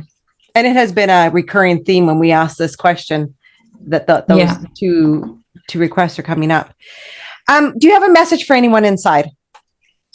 I do. I would like my sisters to understand that I hold nothing against them for, the way they've spoken about me, or the lack of contact, the lack of care that, you would generally see would be normal for family members. I don't hold any of that against them because I view them with empathy, and I consider them also as victims, even though they don't see it themselves.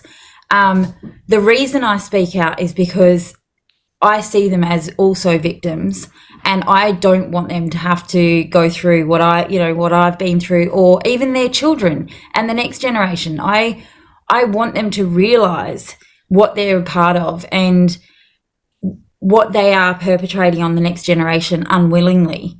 So I guess I just want them to know that, I speak out because I love them and I care about them and I care about the next generation. It's not because I'm a bitter opposer. I'm happy with my life. I don't need to do any of this. But it pains me watching, the young kids. I often see pictures of my nephews and nieces, and they look happy and they're having a wonderful life. They're just still very young. But what pains me is that I look at them and I see just such a lost potential. You know, for me, they'll never get the chance to live their full potential. They'll never develop their true, authentic personalities, especially, you know, the nieces, because from day one, they're being conditioned and controlled and suppressed. And, you know, the very critical thinking, they're being kept from that very critical thinking that allows them to see through the system that keeps them captive. And it just hurts me to see their little faces and just see there's no future for them. They don't know it. They think that they've got this wonderful life, but, you know, we see it from the outside, I guess, and that's really painful. Yeah. One day one of your nieces or nephews will see this and will reach out and go, you know what, that's what saved me. So thank you for sharing that, Cassie. That was amazing. Yeah, and that's what's sad is that the very fear of that is what keeps my sisters from speaking to me. I mean, one of my sisters said that, you know, she cannot have her daughter knowing or having any contact with me or my kids. And it's purely for the fear of that one day they might reach out. But wouldn't you want them to have somewhere to go? Like, if it came to that, wouldn't you want them to have, oh, I've got a little visitor? But also, I guess, too, and if your sister's listening to this, like if you're afraid that your kid will do that, if you were totally authentically happy with where you are raising your children, you wouldn't need to fear that. That's what's sad. That would be an option. Yeah. They live in a world of fear, and that's sad. They live, and everything they do is from a place of fear, which is really sad. I do believe with the amount of content that we have out there, and I mean, you've started your own podcast with, I mean, any of those nieces and nephews, get a hold of that and watch it. The authenticity comes through. To me, when you're your authentic self, you automatically trigger, and we've got these mirror neurons that activate when with someone that we're speaking to. That authenticity, it lights up. And I firmly believe that is what is going to jiggle around those people who have a sense of their own self versus their indoctrinated self, right? So I do believe that when we have this, and I think that's one of the reasons why it's so good to have the video out there. They see your face, they remember you, they get to know you. It's one of the reasons why we did it video and not just audio, is so that people get used to our faces. And for myself, it's like, yeah, I want my nieces and nephews to get to know me and be able to see me while I'm doing this, because it is, I believe in truth. I believe that truth prevails. I 100%, I don't know, maybe I'm naive, but I really believe that the truth will prevail through all this. It just takes longer, right? Yeah. Well, we thank you so much for coming on, and I know it's really early there for you right now. So thank you for taking some time. Thank you. Yeah. Thank you, Cheryl. You've done an amazing job. I will put a link out into Cassie's podcast in the description below for those that haven't found it yet. Merry Christmas. Take care, Cassie. It's a slow one, but it's getting there. Merry Christmas. Merry Christmas, Cassie. Merry Christmas to all of you. Much love to you.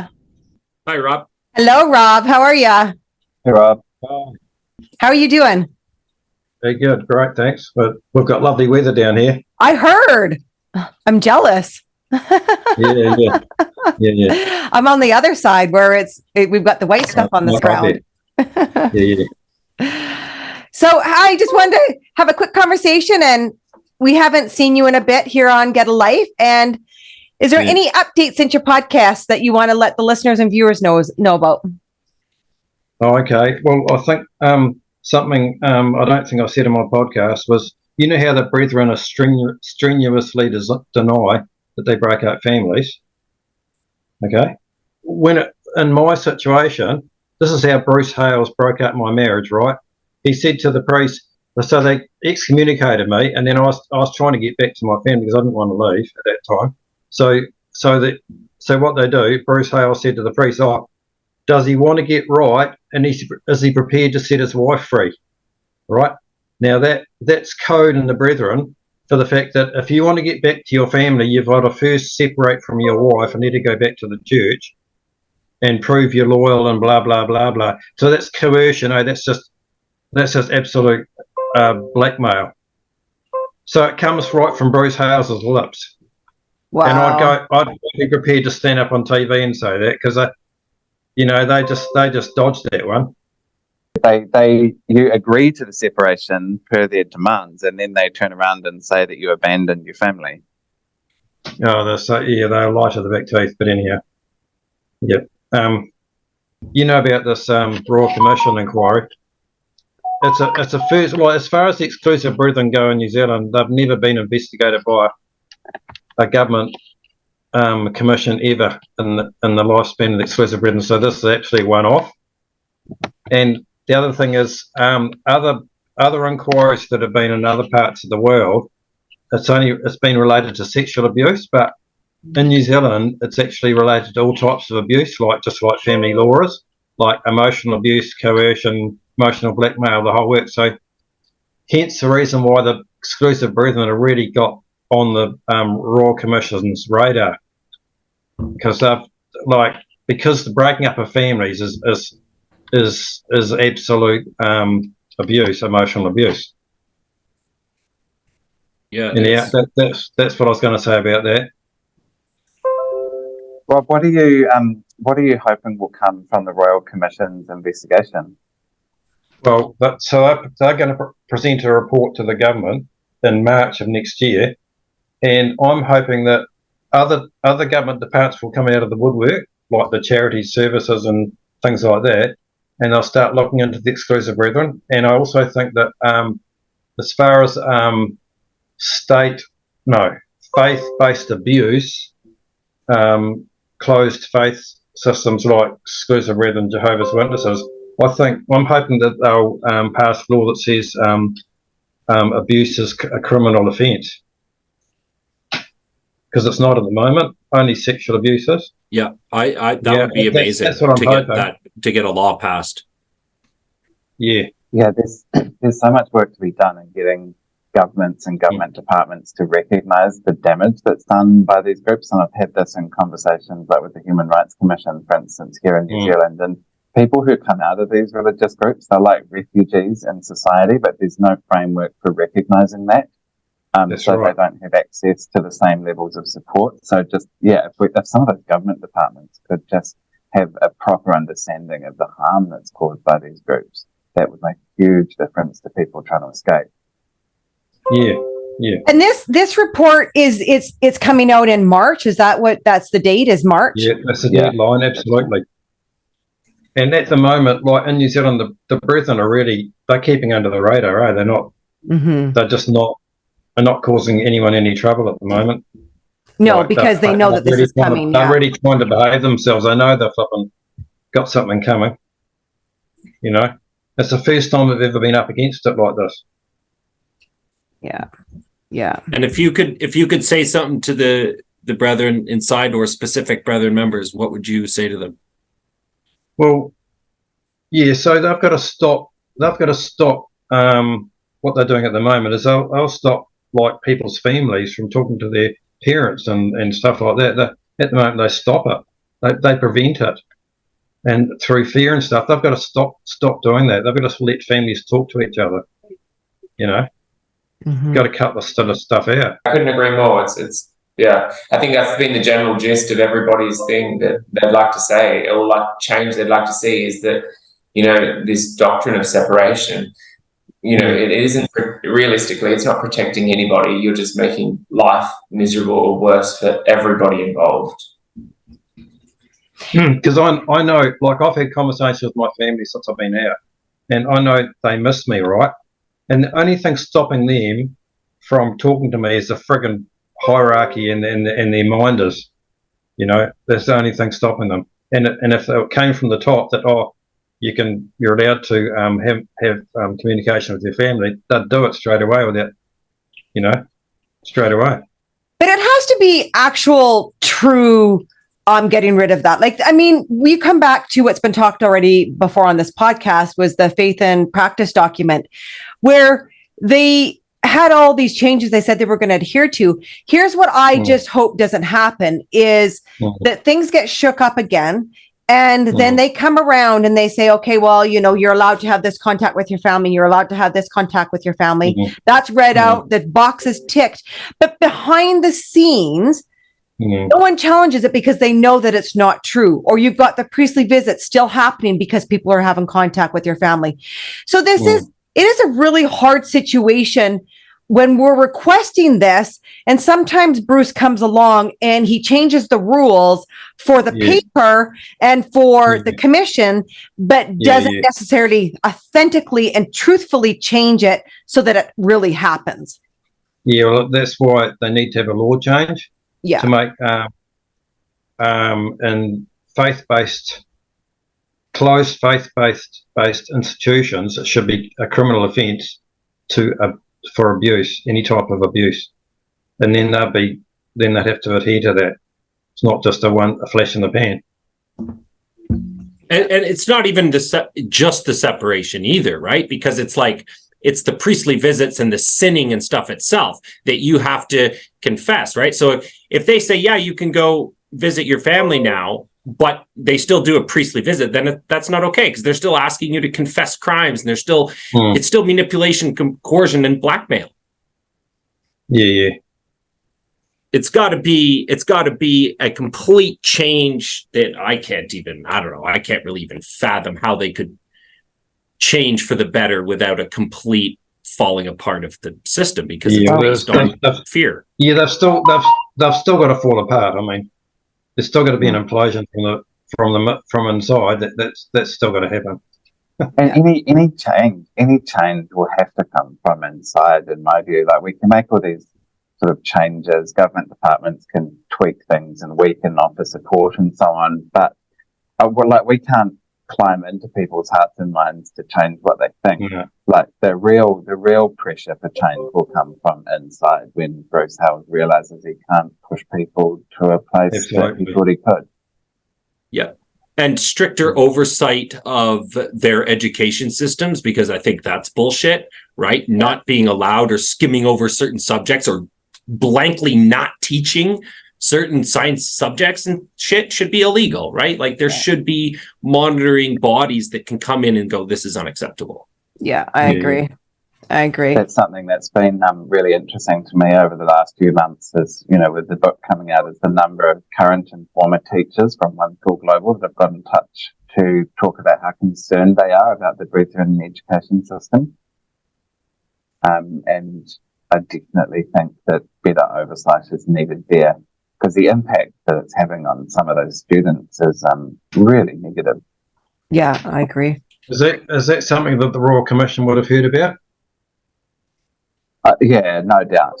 The Royal Commission was covering every aspect of the community. So, and the other thing that I think they need is better pastoral oversight. Like, in the context of those priestly visits, none of those priests have had training in how to deal with people in vulnerable situations, and there's no education about duty of care or how to properly treat people or when to refer things on. Like, I look back at some of the priestlies I had, and they were abusive. There was I certainly didn't come out of them feeling like I'd been helped. Well, that's shocking. I had to kick my priest out one time. So just shocking abuse and bullying because I've got the power. That's just disgusting, eh? Mm-hmm. You used a word. Sorry, but you used a word in your book, Craig, voyeuristic, which I found amazing, because that is exactly how I felt when I would have priestly visits, where these creepy old guys would ask me detailed questions about how me and a 17-year-old made out, right? Like, who undressed who first? Where did you touch her? I'm sorry. That's disgusting. These creepy old priests. Oh, the detail that I've never ever forgotten was Roger Kirkpatrick asking me if I was sexually attracted to one of my local priests. Like, on what planet? Is that a relevant question? Yeah. I think Bruce Hales himself, he's the one who gets into the details, eh? He's just a micromanager. Like, he likes to know everything. And he'll tell the priest what to ask. It's just disgusting, eh? It's their version of pornography. Yeah. Yeah. I agree. Well, Thank you so much for coming It's on. a very sick cult. very sick cult. It is. Yeah. It is. It's very diseased. Hmm. Well, thank you thanks, so much, Rob. Rob, for coming on and giving us 15 minutes of your time. We appreciate it.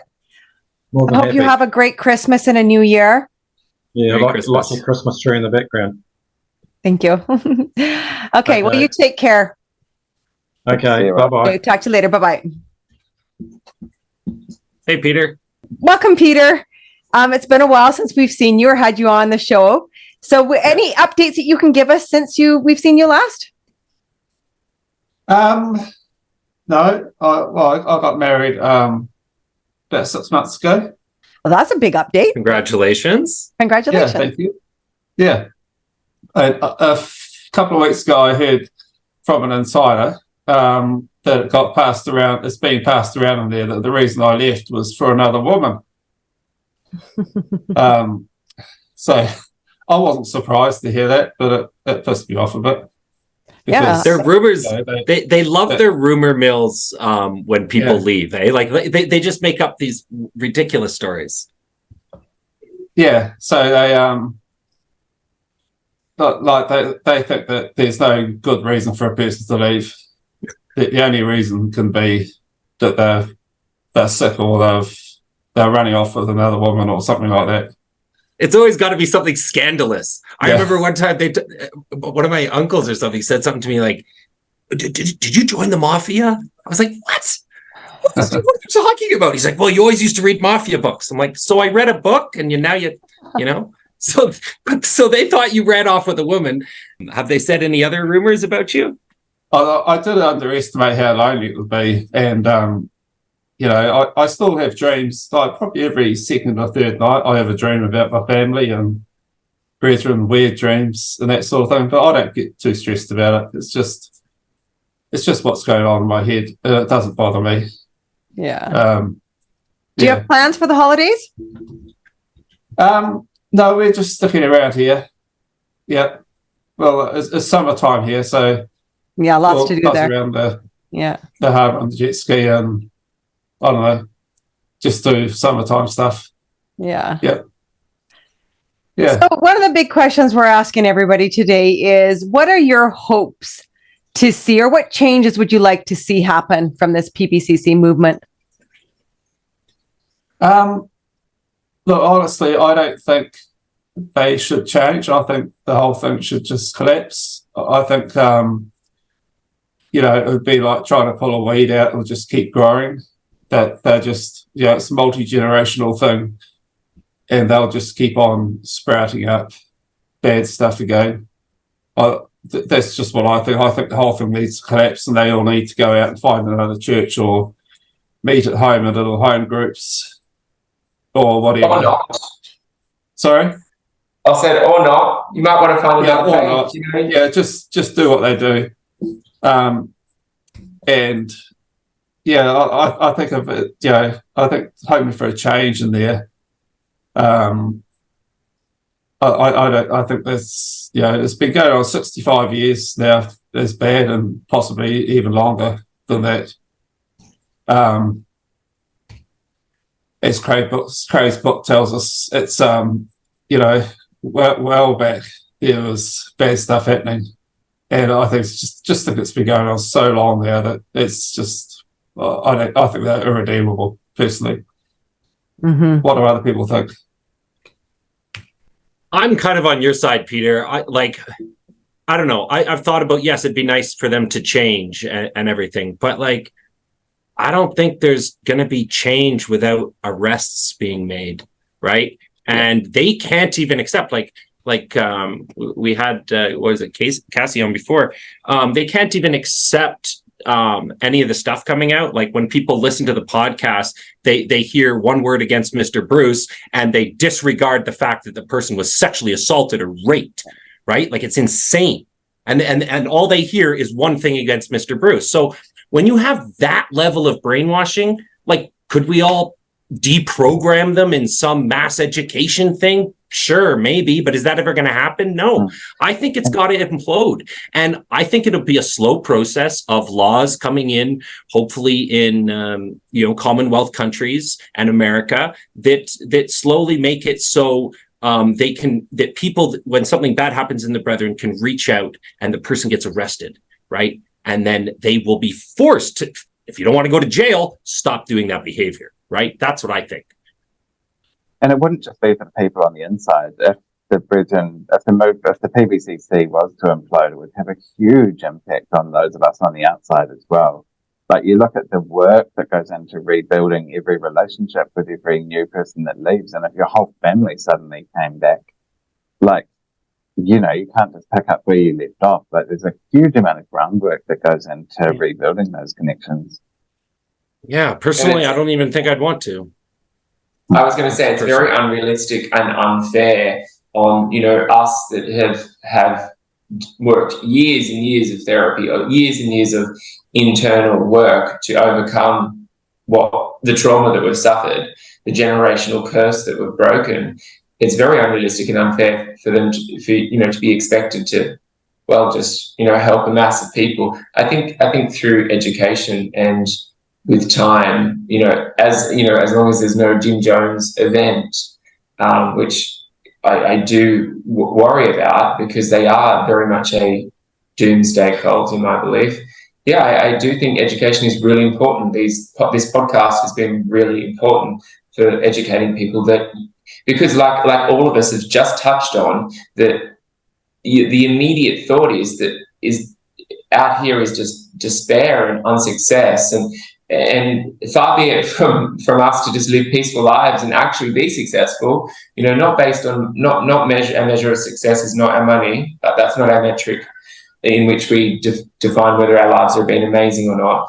It's whether you have peace, whether you've found who you are, and those are the important things. Mm-hmm. So educate yourself by listening to these podcasts and realizing that there is a safe world you can exist in out here.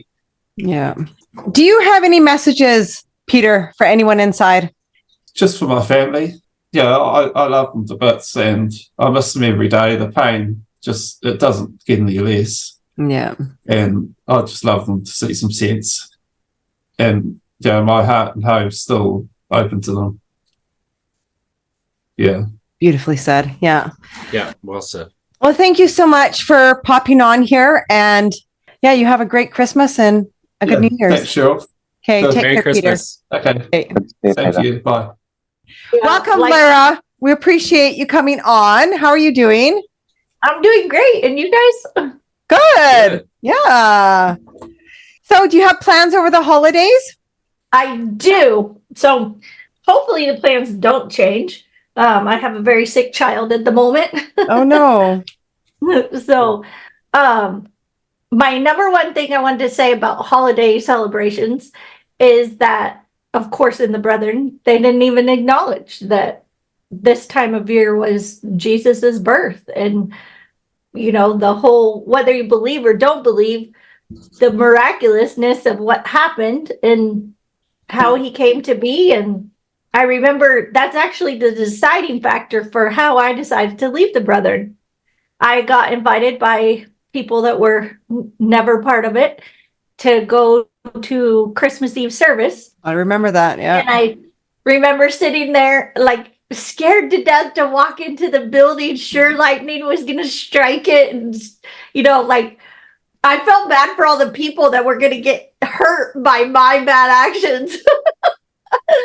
And then, of course, nothing happened, right? We've all been there. Yeah. And then I remember as the service went on, and at the end, to this day, Silent Night is one of my favorite because they lit the candles and they all sang it and turned the lights down. And I just looked around and I was like, there's no way on this planet that you're the only ones going to the Brethren. I mean, going to heaven. The Brethren are the only ones. There's no way. And I decided then and there they were full of shit. I mean, I knew it anyways, right? I'd already decided I was leaving. It was just when and how. And that was the straw that broke the camel's back. And I left December 31st. So this December 31st will be my 25-year anniversary of leaving. Wow. Congratulations. 25 years. Congrats. That's amazing. And the thing about Christmas, so we were having this discussion on Facebook, like, what do you like or not like about it? And where do you do or don't do? Presents have always been a really hard thing for me because it felt so worldly, like, and it's so commercialized in the world out here, that I always hated it. And then recently somebody said, well, if you think of it from a different light, you get the freedom to give presents. It's not an obligation. You have the freedom to do that now. And just as the wise men brought presents to Jesus, then you, like, the word present or presents can have multiple meanings. Like, you get to be in his presence. You get to be present in the moment. You get to give the present and everyone enjoys the present. So I was like, I like all the spin on the words. Every year we've always had a tree of some kind or another. Well, my husband and I, which has been almost the whole 25 years. We've been married 21. So, and then, so that's one tradition. Understanding and learning about stockings.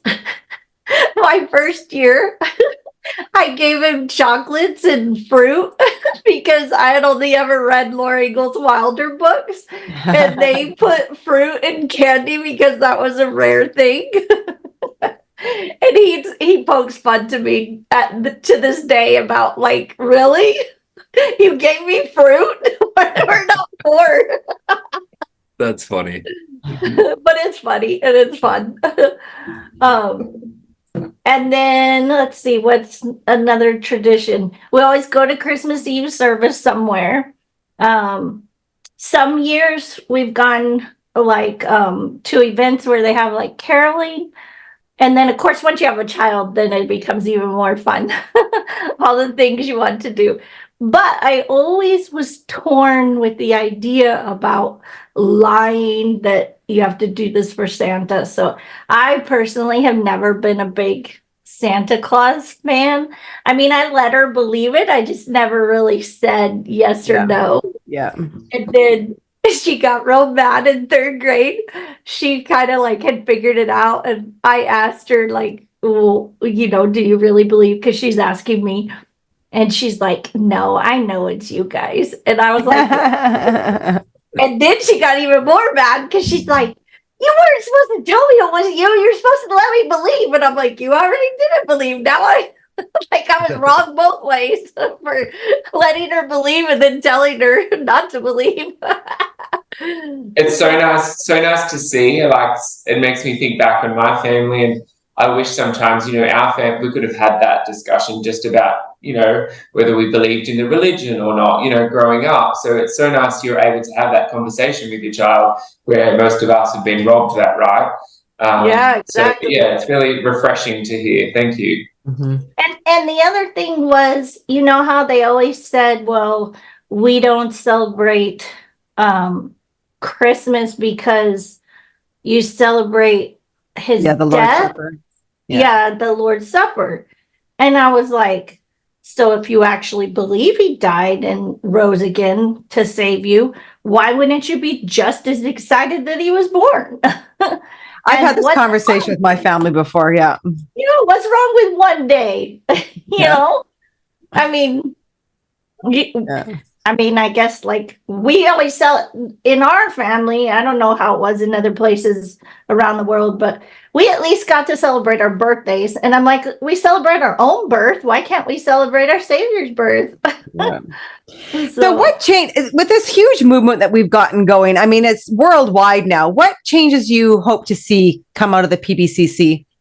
One of the biggest changes that I see, like, that's come about recently is that because of social media, more and more people's eyes are becoming open, not just ex-brethren or current brethren, but around the world about all cults. It's becoming more known that there is cults and they can be about anything and everything and what constitutes it, and more things coming to light, and how it doesn't seem to matter which thing you're involved in that's controlling, whether it be the government or, groups or whatever, is that because of social media, we're able to help people get out. And so some of the things that I would like for them, people who are still in, and the whole organization of the Brethren to change. Everybody talks about the 3 F's: fear, finance, and family. You need to stop with the fear mongering. God's not a fearful being. He's a loving being. Second, your family is your family. I don't care what you believe or don't believe. And third, the finances, like, hello, you don't want anybody or anything in your finances. And controlling people with finances is insane. Like, you shouldn't have that kind of control over people's lives. And if you have to be that controlling, then what's wrong with you that they don't want to be your friends and participate with you except for because of finances? So I hope that the separation and finances thing is put to bed. I hope that's what my biggest dream would be. I don't care if you want to still believe in that stupid guy. Yeah. PDH. But just stop with the number of families and financial destruction of people. And then of course, for me personally, quit covering up sexual abuse, spousal abuse, physical abuse, psychological trauma, the lack of sex education, and then the re-traumatizing by having all these priestlies and asking what you think or feel or happened is just absurd. That is no one's business. I mean, if you're trained in it, you don't ask unless that person's willing to talk about it. Just please stop. Yeah. Stop with the protecting abusers, whatever kind of abuser they are.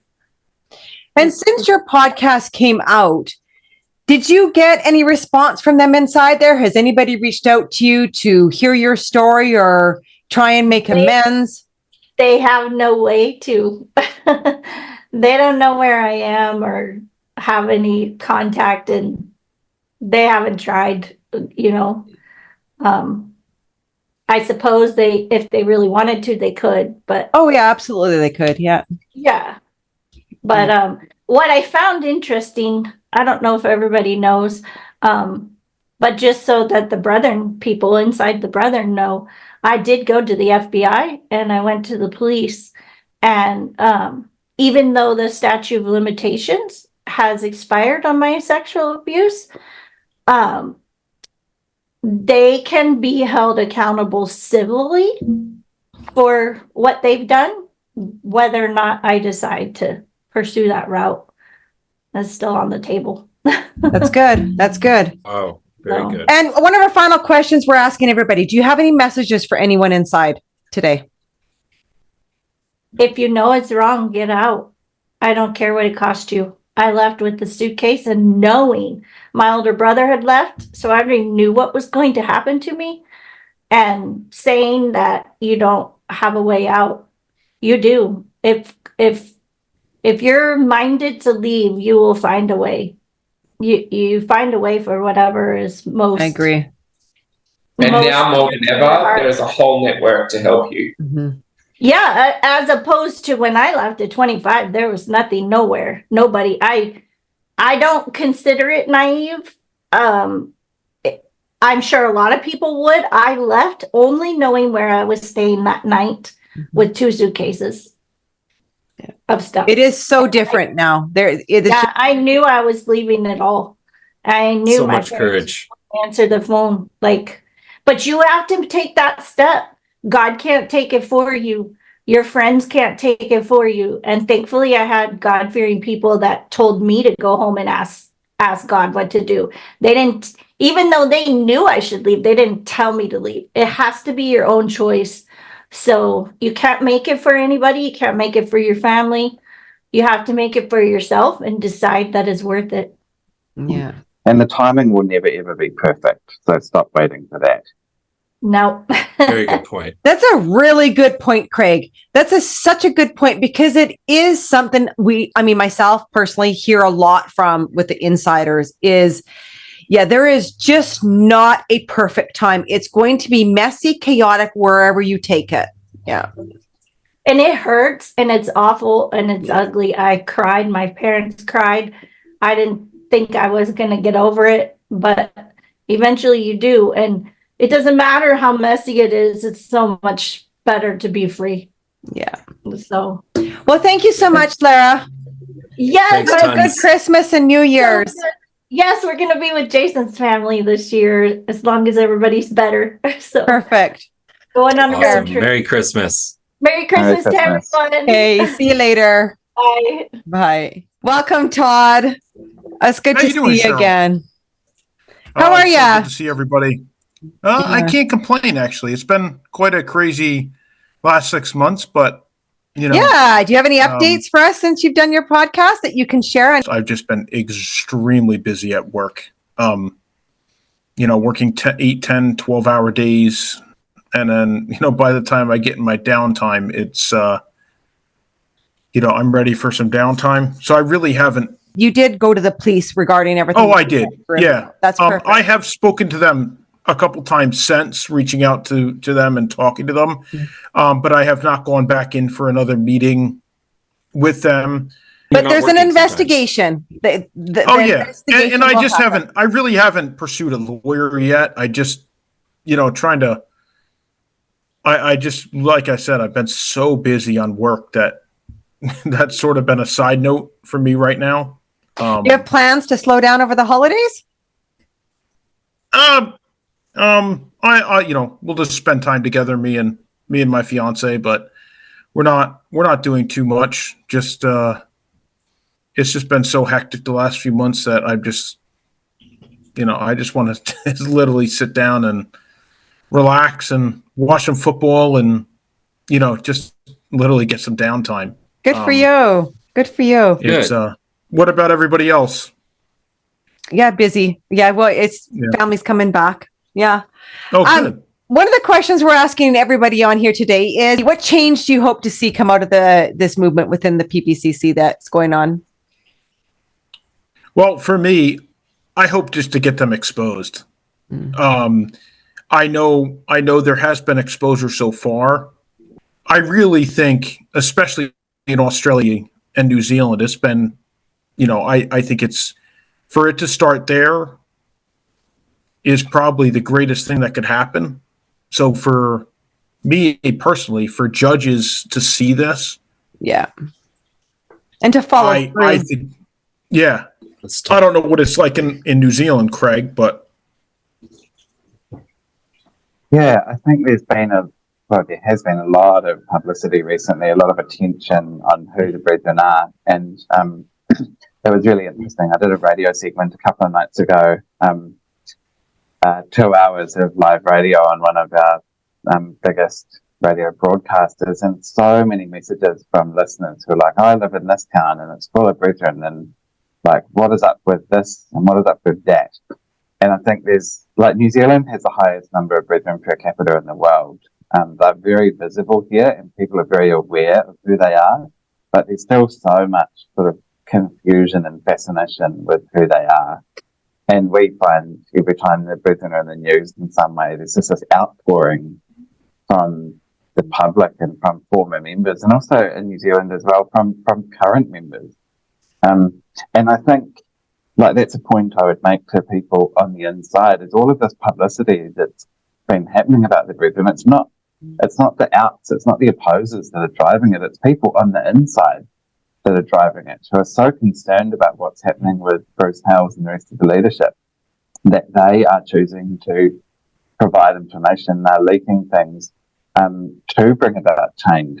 So this publicity it's people on the inside that are driving it, not us. Yeah, that's interesting. I agree. I think that's where it's going to start is people on the inside realizing what this podcast is doing and realizing that they have to start exposing from the inside. I think it really is going to collapse on itself, to be quite honest. From people I see and just how they act now, you can sort of see it imploding on itself, and really bringing it to the head, like everybody has said, is, right up to people trying to be, told that they can't talk to their parents. I just had an uncle pass away.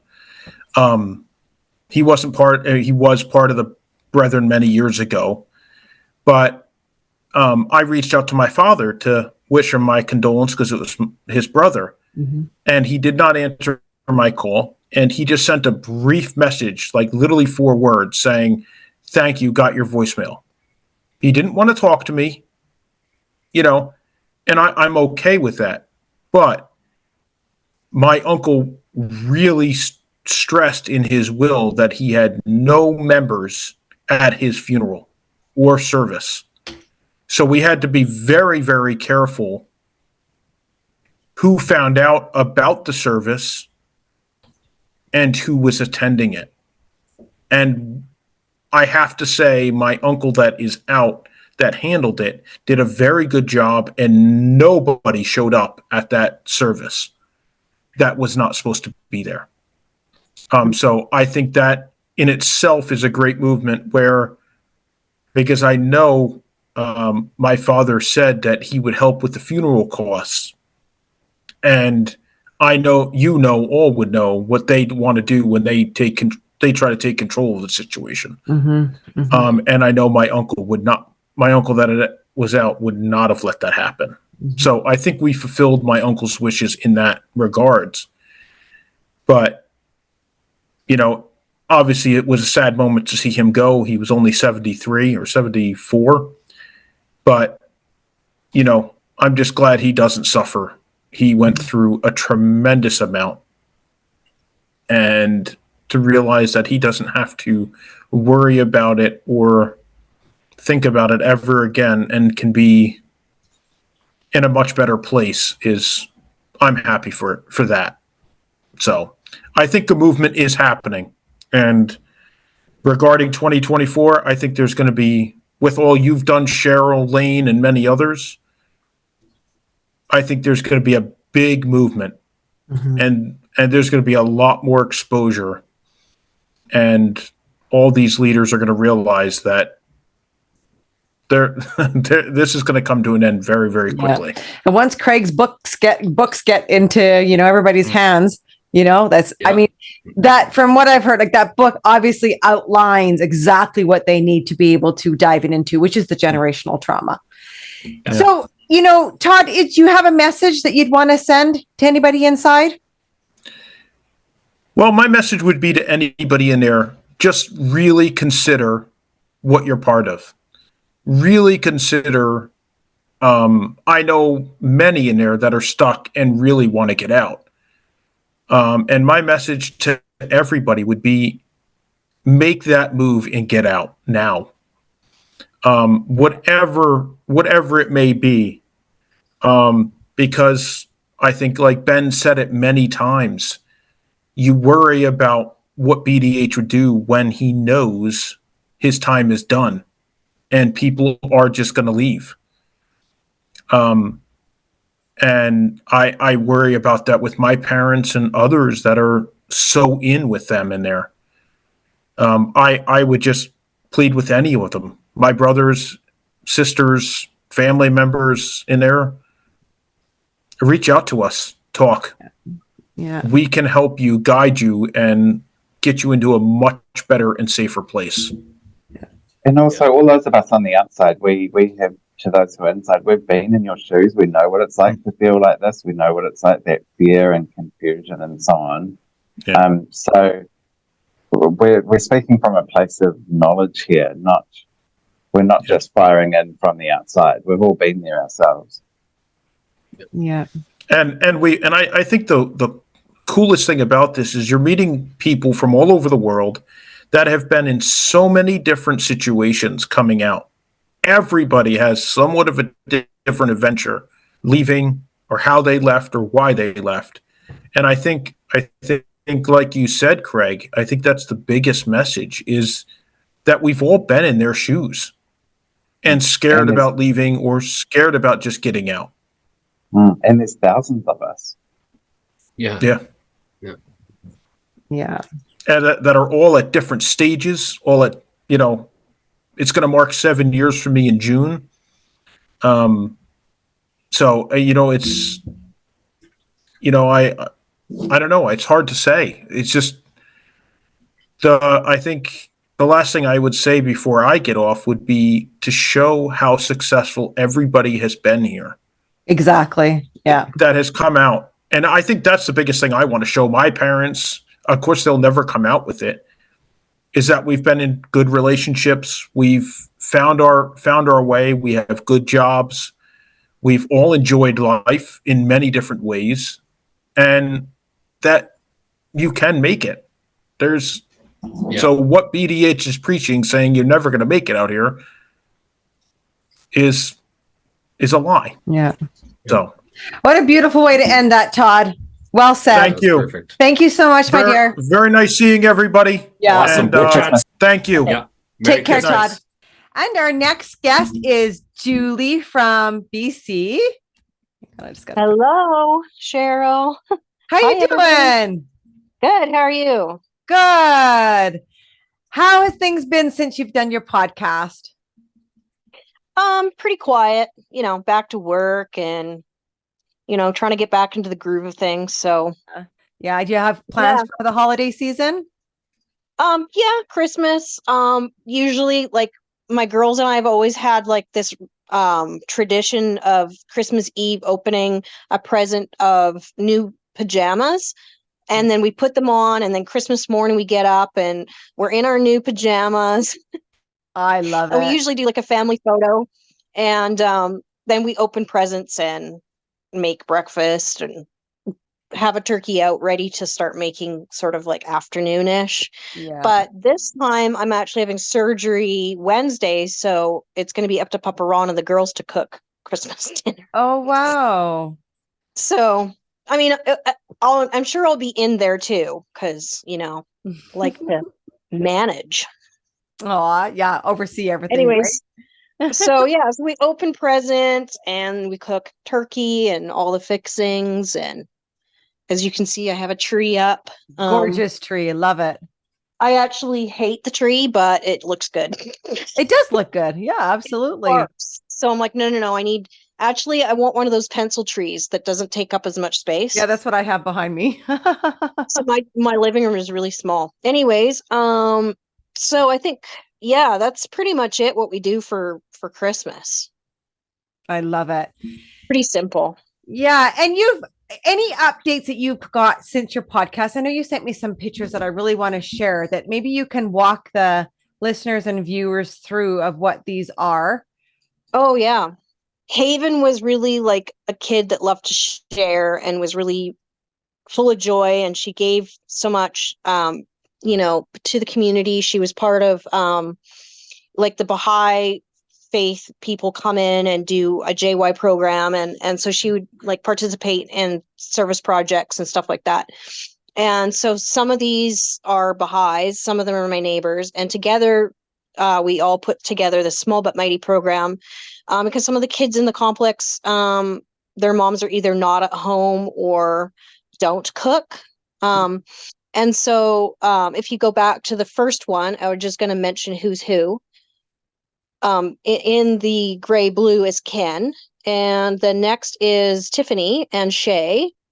Shay and Ken are together. And then there's Amy, she's a teacher, and myself and Grace works at the high school. Wow. And Amy's husband is also a teacher. He's not in the picture, but he was there.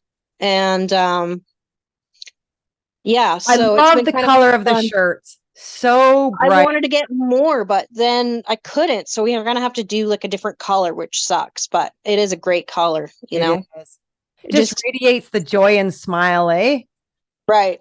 That was kind of the idea. Mm-hmm. And so we have like this program not too far from my house called Nourish Cowichan, and it's a really amazing program. They put together bags of food for the kids in the schools, all the schools in the whole area, Duncan, Shawnigan, Maple Bay, North Cowichan. These are sort of like the different neighborhoods. And so we went to Nourish Cowichan, and Fatima, the lady who runs it, she was like super on board with helping us provide us the food. And it's all through donation. Like big businesses will donate money to this program. And she's like, initially, this is what I wanted to do, but I didn't know how to go about doing it. So anyway, she's like, come on over. We'll get the kids involved. And sort of as a service project. So here's 2 of my kids and Amy's daughter. And we were all cutting vegetables and some grapes. And then we iced the cakes that you saw earlier. And then we had a wonderful time with the kids.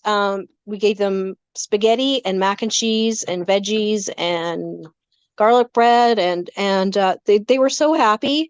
And sometimes the only time they get food is when they're at school. And this happened to be like a non-instructional day, so there was nothing. Anyway, so one of the other moms came with her younger kids, and afterwards we asked, like, so, what did you think of it? Is there anything we could change and make it better? And she's like, oh, it was great. My kids went to sleep right away. So she was pretty happy. So that's pretty much what we've been doing. They're going to do another dinner in a few days. It's going to be turkey dinner for Christmas for the kids. Now, Baha'is don't actually celebrate Christmas.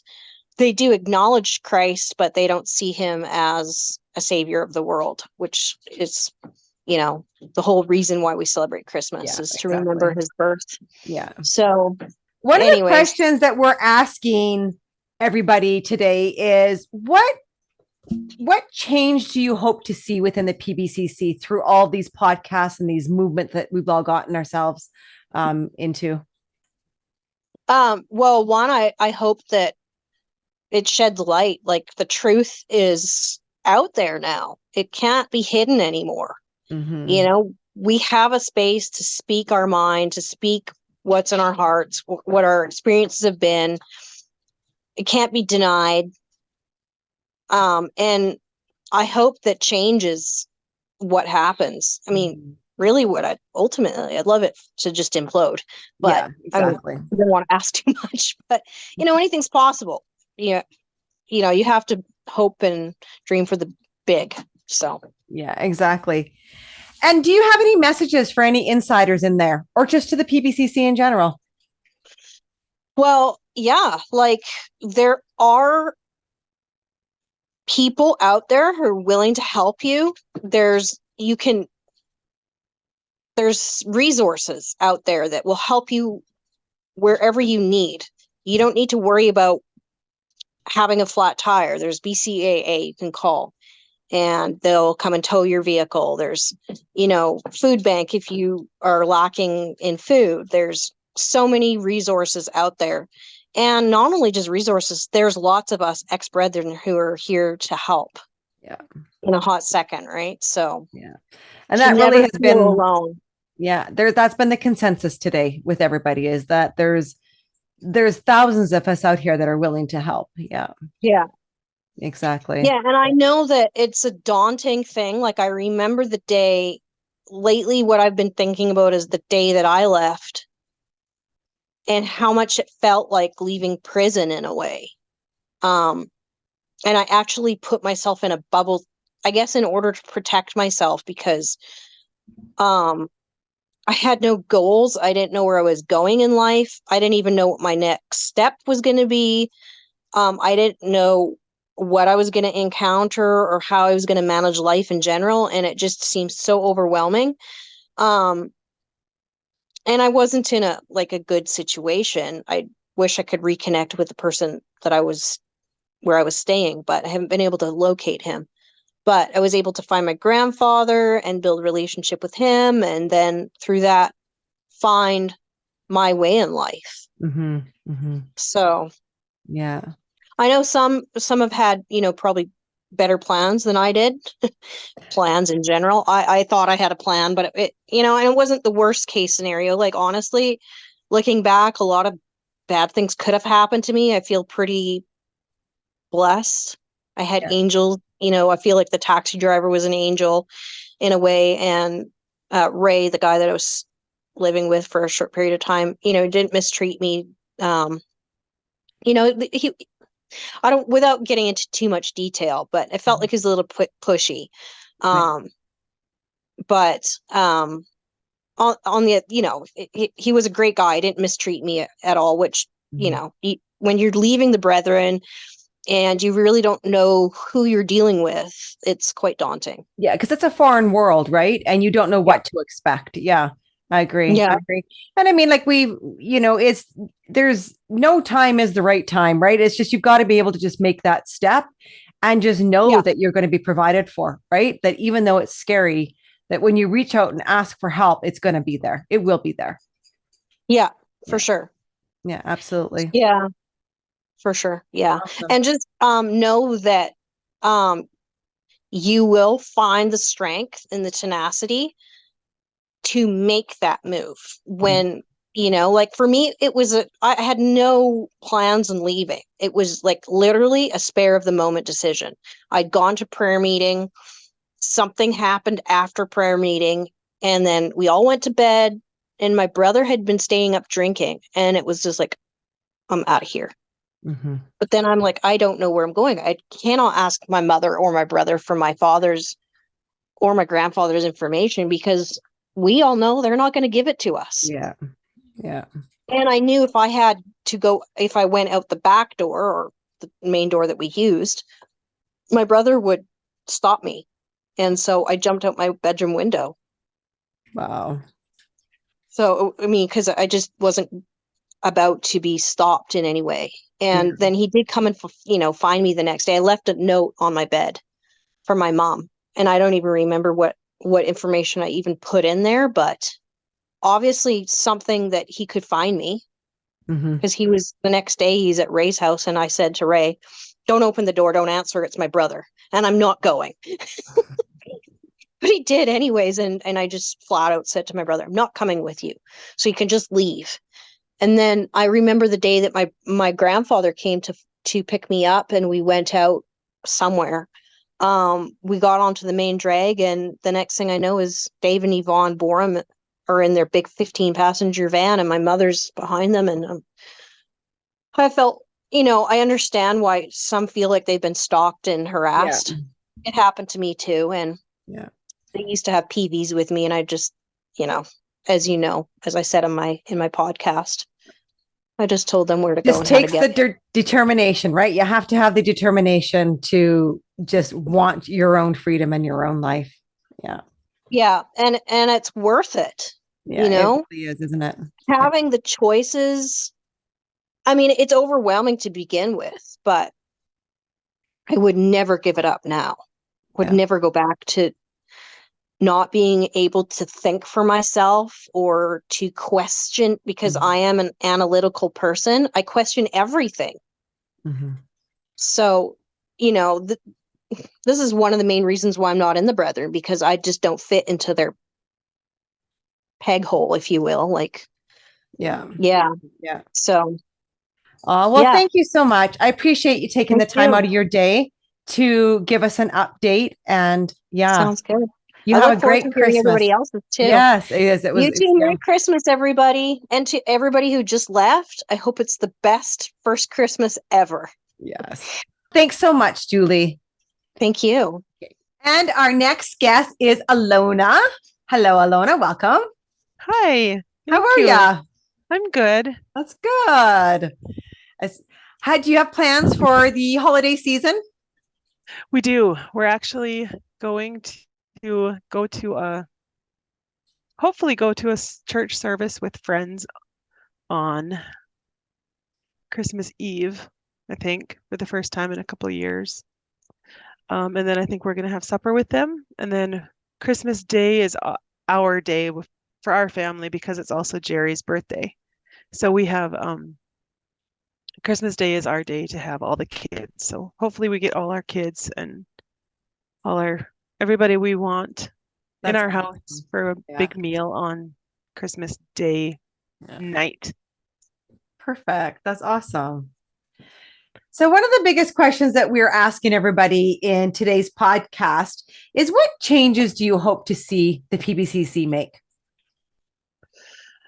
The biggest change I would hope that they would make is to get rid of their very, very anti-Christian doctrine of separation. That seems to be the theme of everybody today. I wish that they would allow their members to have a true link with Jesus that doesn't involve anything else. And I wish that they would allow them to do their own research and find their own answers. I agree. I absolutely agree. So your podcast really went fast and hard. What updates do you have since you've done your podcast? My favorite updates are I've gotten lots and lots and lots and lots of families that have reached out from the Brethren. We have a few families that we're actually going to meet up with. Obviously, nobody knows who they are, and nobody's going to know who they are, but there's lots of brave people in there that have reached out for help, and we've sat in their houses and listened to meetings on Zoom and stuff. It's kind of funny. Yeah. But yeah, there's a lot of people in there that have reached out, and That's it's good. exactly what I was hoping for. I was hoping to get just to let people know they could reach out to us. Mm-hmm. And I think that was the biggest takeaway that we wanted from your podcast, because you were just another family that was able to do what you got out with all your kids intact. And I think there's a lot of families in there that sit on the fence, right? Yeah. One foot in, one foot out. So many. Yeah. And they don't really, they're too scared to even talk to each other about it. Most of them don't know anyone else who is on the fence the way they are, which makes me sad. And I wish there's some way they could find each other, but it's scary. Like people said, people end up changing their mind at the last minute, and nobody wants to take that risk. And from the insiders that you've spoken to with one foot in and one foot out, what are you finding is the obstacle that they're up against in making that final decision? Family. Yeah. It all comes down to family. In fact, finances were such a huge thing for us that I'm surprised that it's not more of that. Maybe that was just a hang up I had, but every single family I've talked to is family. That's who it is. And it's usually their mom. And that's what it was for me too, was my mom. But yeah. I mean, and we've spoken with other people on this podcast today that it is that doctrine of separation. And even if something does come around with change within it, is that it's got to be legit, authentic change that happens, not just something where a box is ticked and, it needs to be an actual law of some sort where this kind of thing can't happen. Right. And they can't hold it over their heads. Like it has to be they have to say that like they say, oh, it's up to the family. And then, but there's this underbelly of like, if you do it, you're going to be in trouble. And that's what's got to go. And you're getting the priestly visits. Yeah. And people don't like those. Exactly. Yeah, I agree. Do you have any messages for anyone inside there? From what we've been hearing that's happening there, my message would be get out now. Get out and deal with whatever you need to deal with after you're out. It's become an emergency, I would say. And I thought it was an emergency when we left, but it's a lot more so. And would you say now, experiencing what you experienced leaving and then listening to what's happening now, would you say it's almost you don't really need to have the full-fledged plan. Get out and just get out. Get out and reach out and let somebody help you. There's tons of support out here. Even if it means you have to dump your house and everything, get out. Come live with somebody. Live with somebody for a minute till you get your feet on the ground. Yeah. Just get out before you lose your kids. Yeah. Or, I mean, for me, that's what I see a lot is there's people that they're frantically trying to get out. In the meantime, their kids are getting married. One person I was talking to right after my podcast came out, she just found out she was going to be a grandma. And I know the feeling. I can't imagine leaving my daughter knowing that she's going to have a baby. Yeah. But that's reality for a lot of people in there. And I don't know what to say about that. Yeah. Get out and reach out. That's a really good slogan. Yeah. That needs to be on a t-shirt somewhere. Yes. Yeah. Just get out of there. It's an emergency at this point. Yeah. I would 100% agree with that. Yeah. Yeah. Especially if you want to keep your family together and you want to raise them to be faithful, if you want to raise them in a Christian household, get out. Yeah. Yeah, I agree. Oh, well, thank you so much for taking the time out of your workday to slip this in. I appreciate it. Thanks for organizing it. That's cool. You're welcome. Yeah. I'm excited to see everybody's updates. Thank you so much, Alona, for jumping on. Okay. And have a great Christmas and a new year. You too. Take care. What a fantastic podcast. Yeah. Like having That was a lot of people. on. I want to remind everybody to please make sure that you subscribe to Get a Life and make sure you like every podcast. It just helps the algorithm stay up to the top. Comment if you can, and that comment can just be a thumbs up, but it's super, super important in order to keep getting through all the algorithm that's put out there, is that we have to have the communication on each podcast. We also have a Get a Life site now. It's a shop site, but it also has links to all of the books that are out there. You can find Craig's book on there. That is just, I think the links take you into Amazon and all the different countries.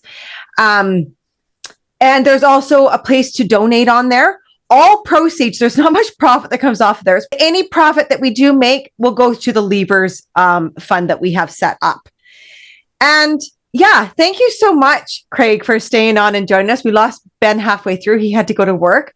But I just really appreciate, I think all of the ex-member community appreciate how much time and effort you have put into this movement, because it's a lot, not only in the job that you do day to day, but I can't even imagine. I've just started writing my book, and it's a lot. It is a lot to get through to finish a book from front to finish and sent to a publisher, get everything done.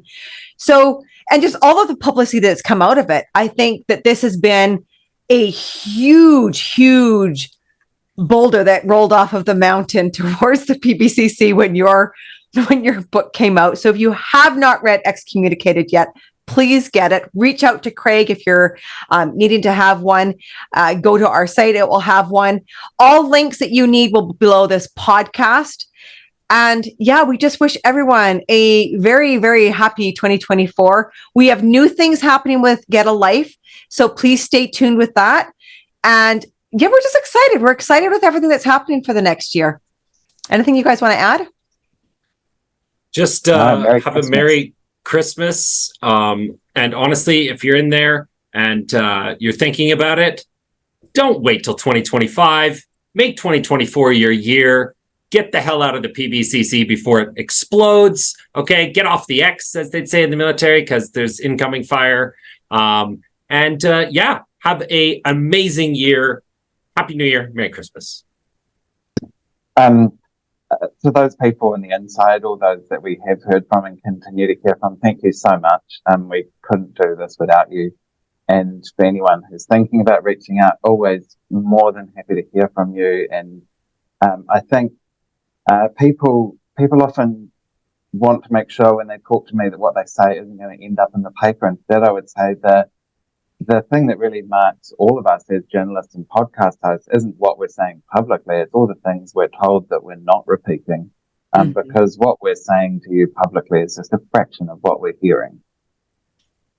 That's so true. It is true. And we don't. I mean, the only things that get repeated on are ones that I am given permission to. So confidentiality is of utmost, like we just take that very, very near and dear to the heart because we know what it was like leaving, and that confidentiality is super important. So yeah, just because Craig's part of he's a news reporter doesn't mean he's going to be airing your stuff. Very good point. And Merry Christmas. Happy New Year to everyone. Yeah. Take care, everyone. Let's make 2024 the year that this all happens. Much love to everyone. If you are in a high-demand religious group and need help, please go to oliveleaf.network. To share your story or be a guest on the show, email info.getalife@proton.me.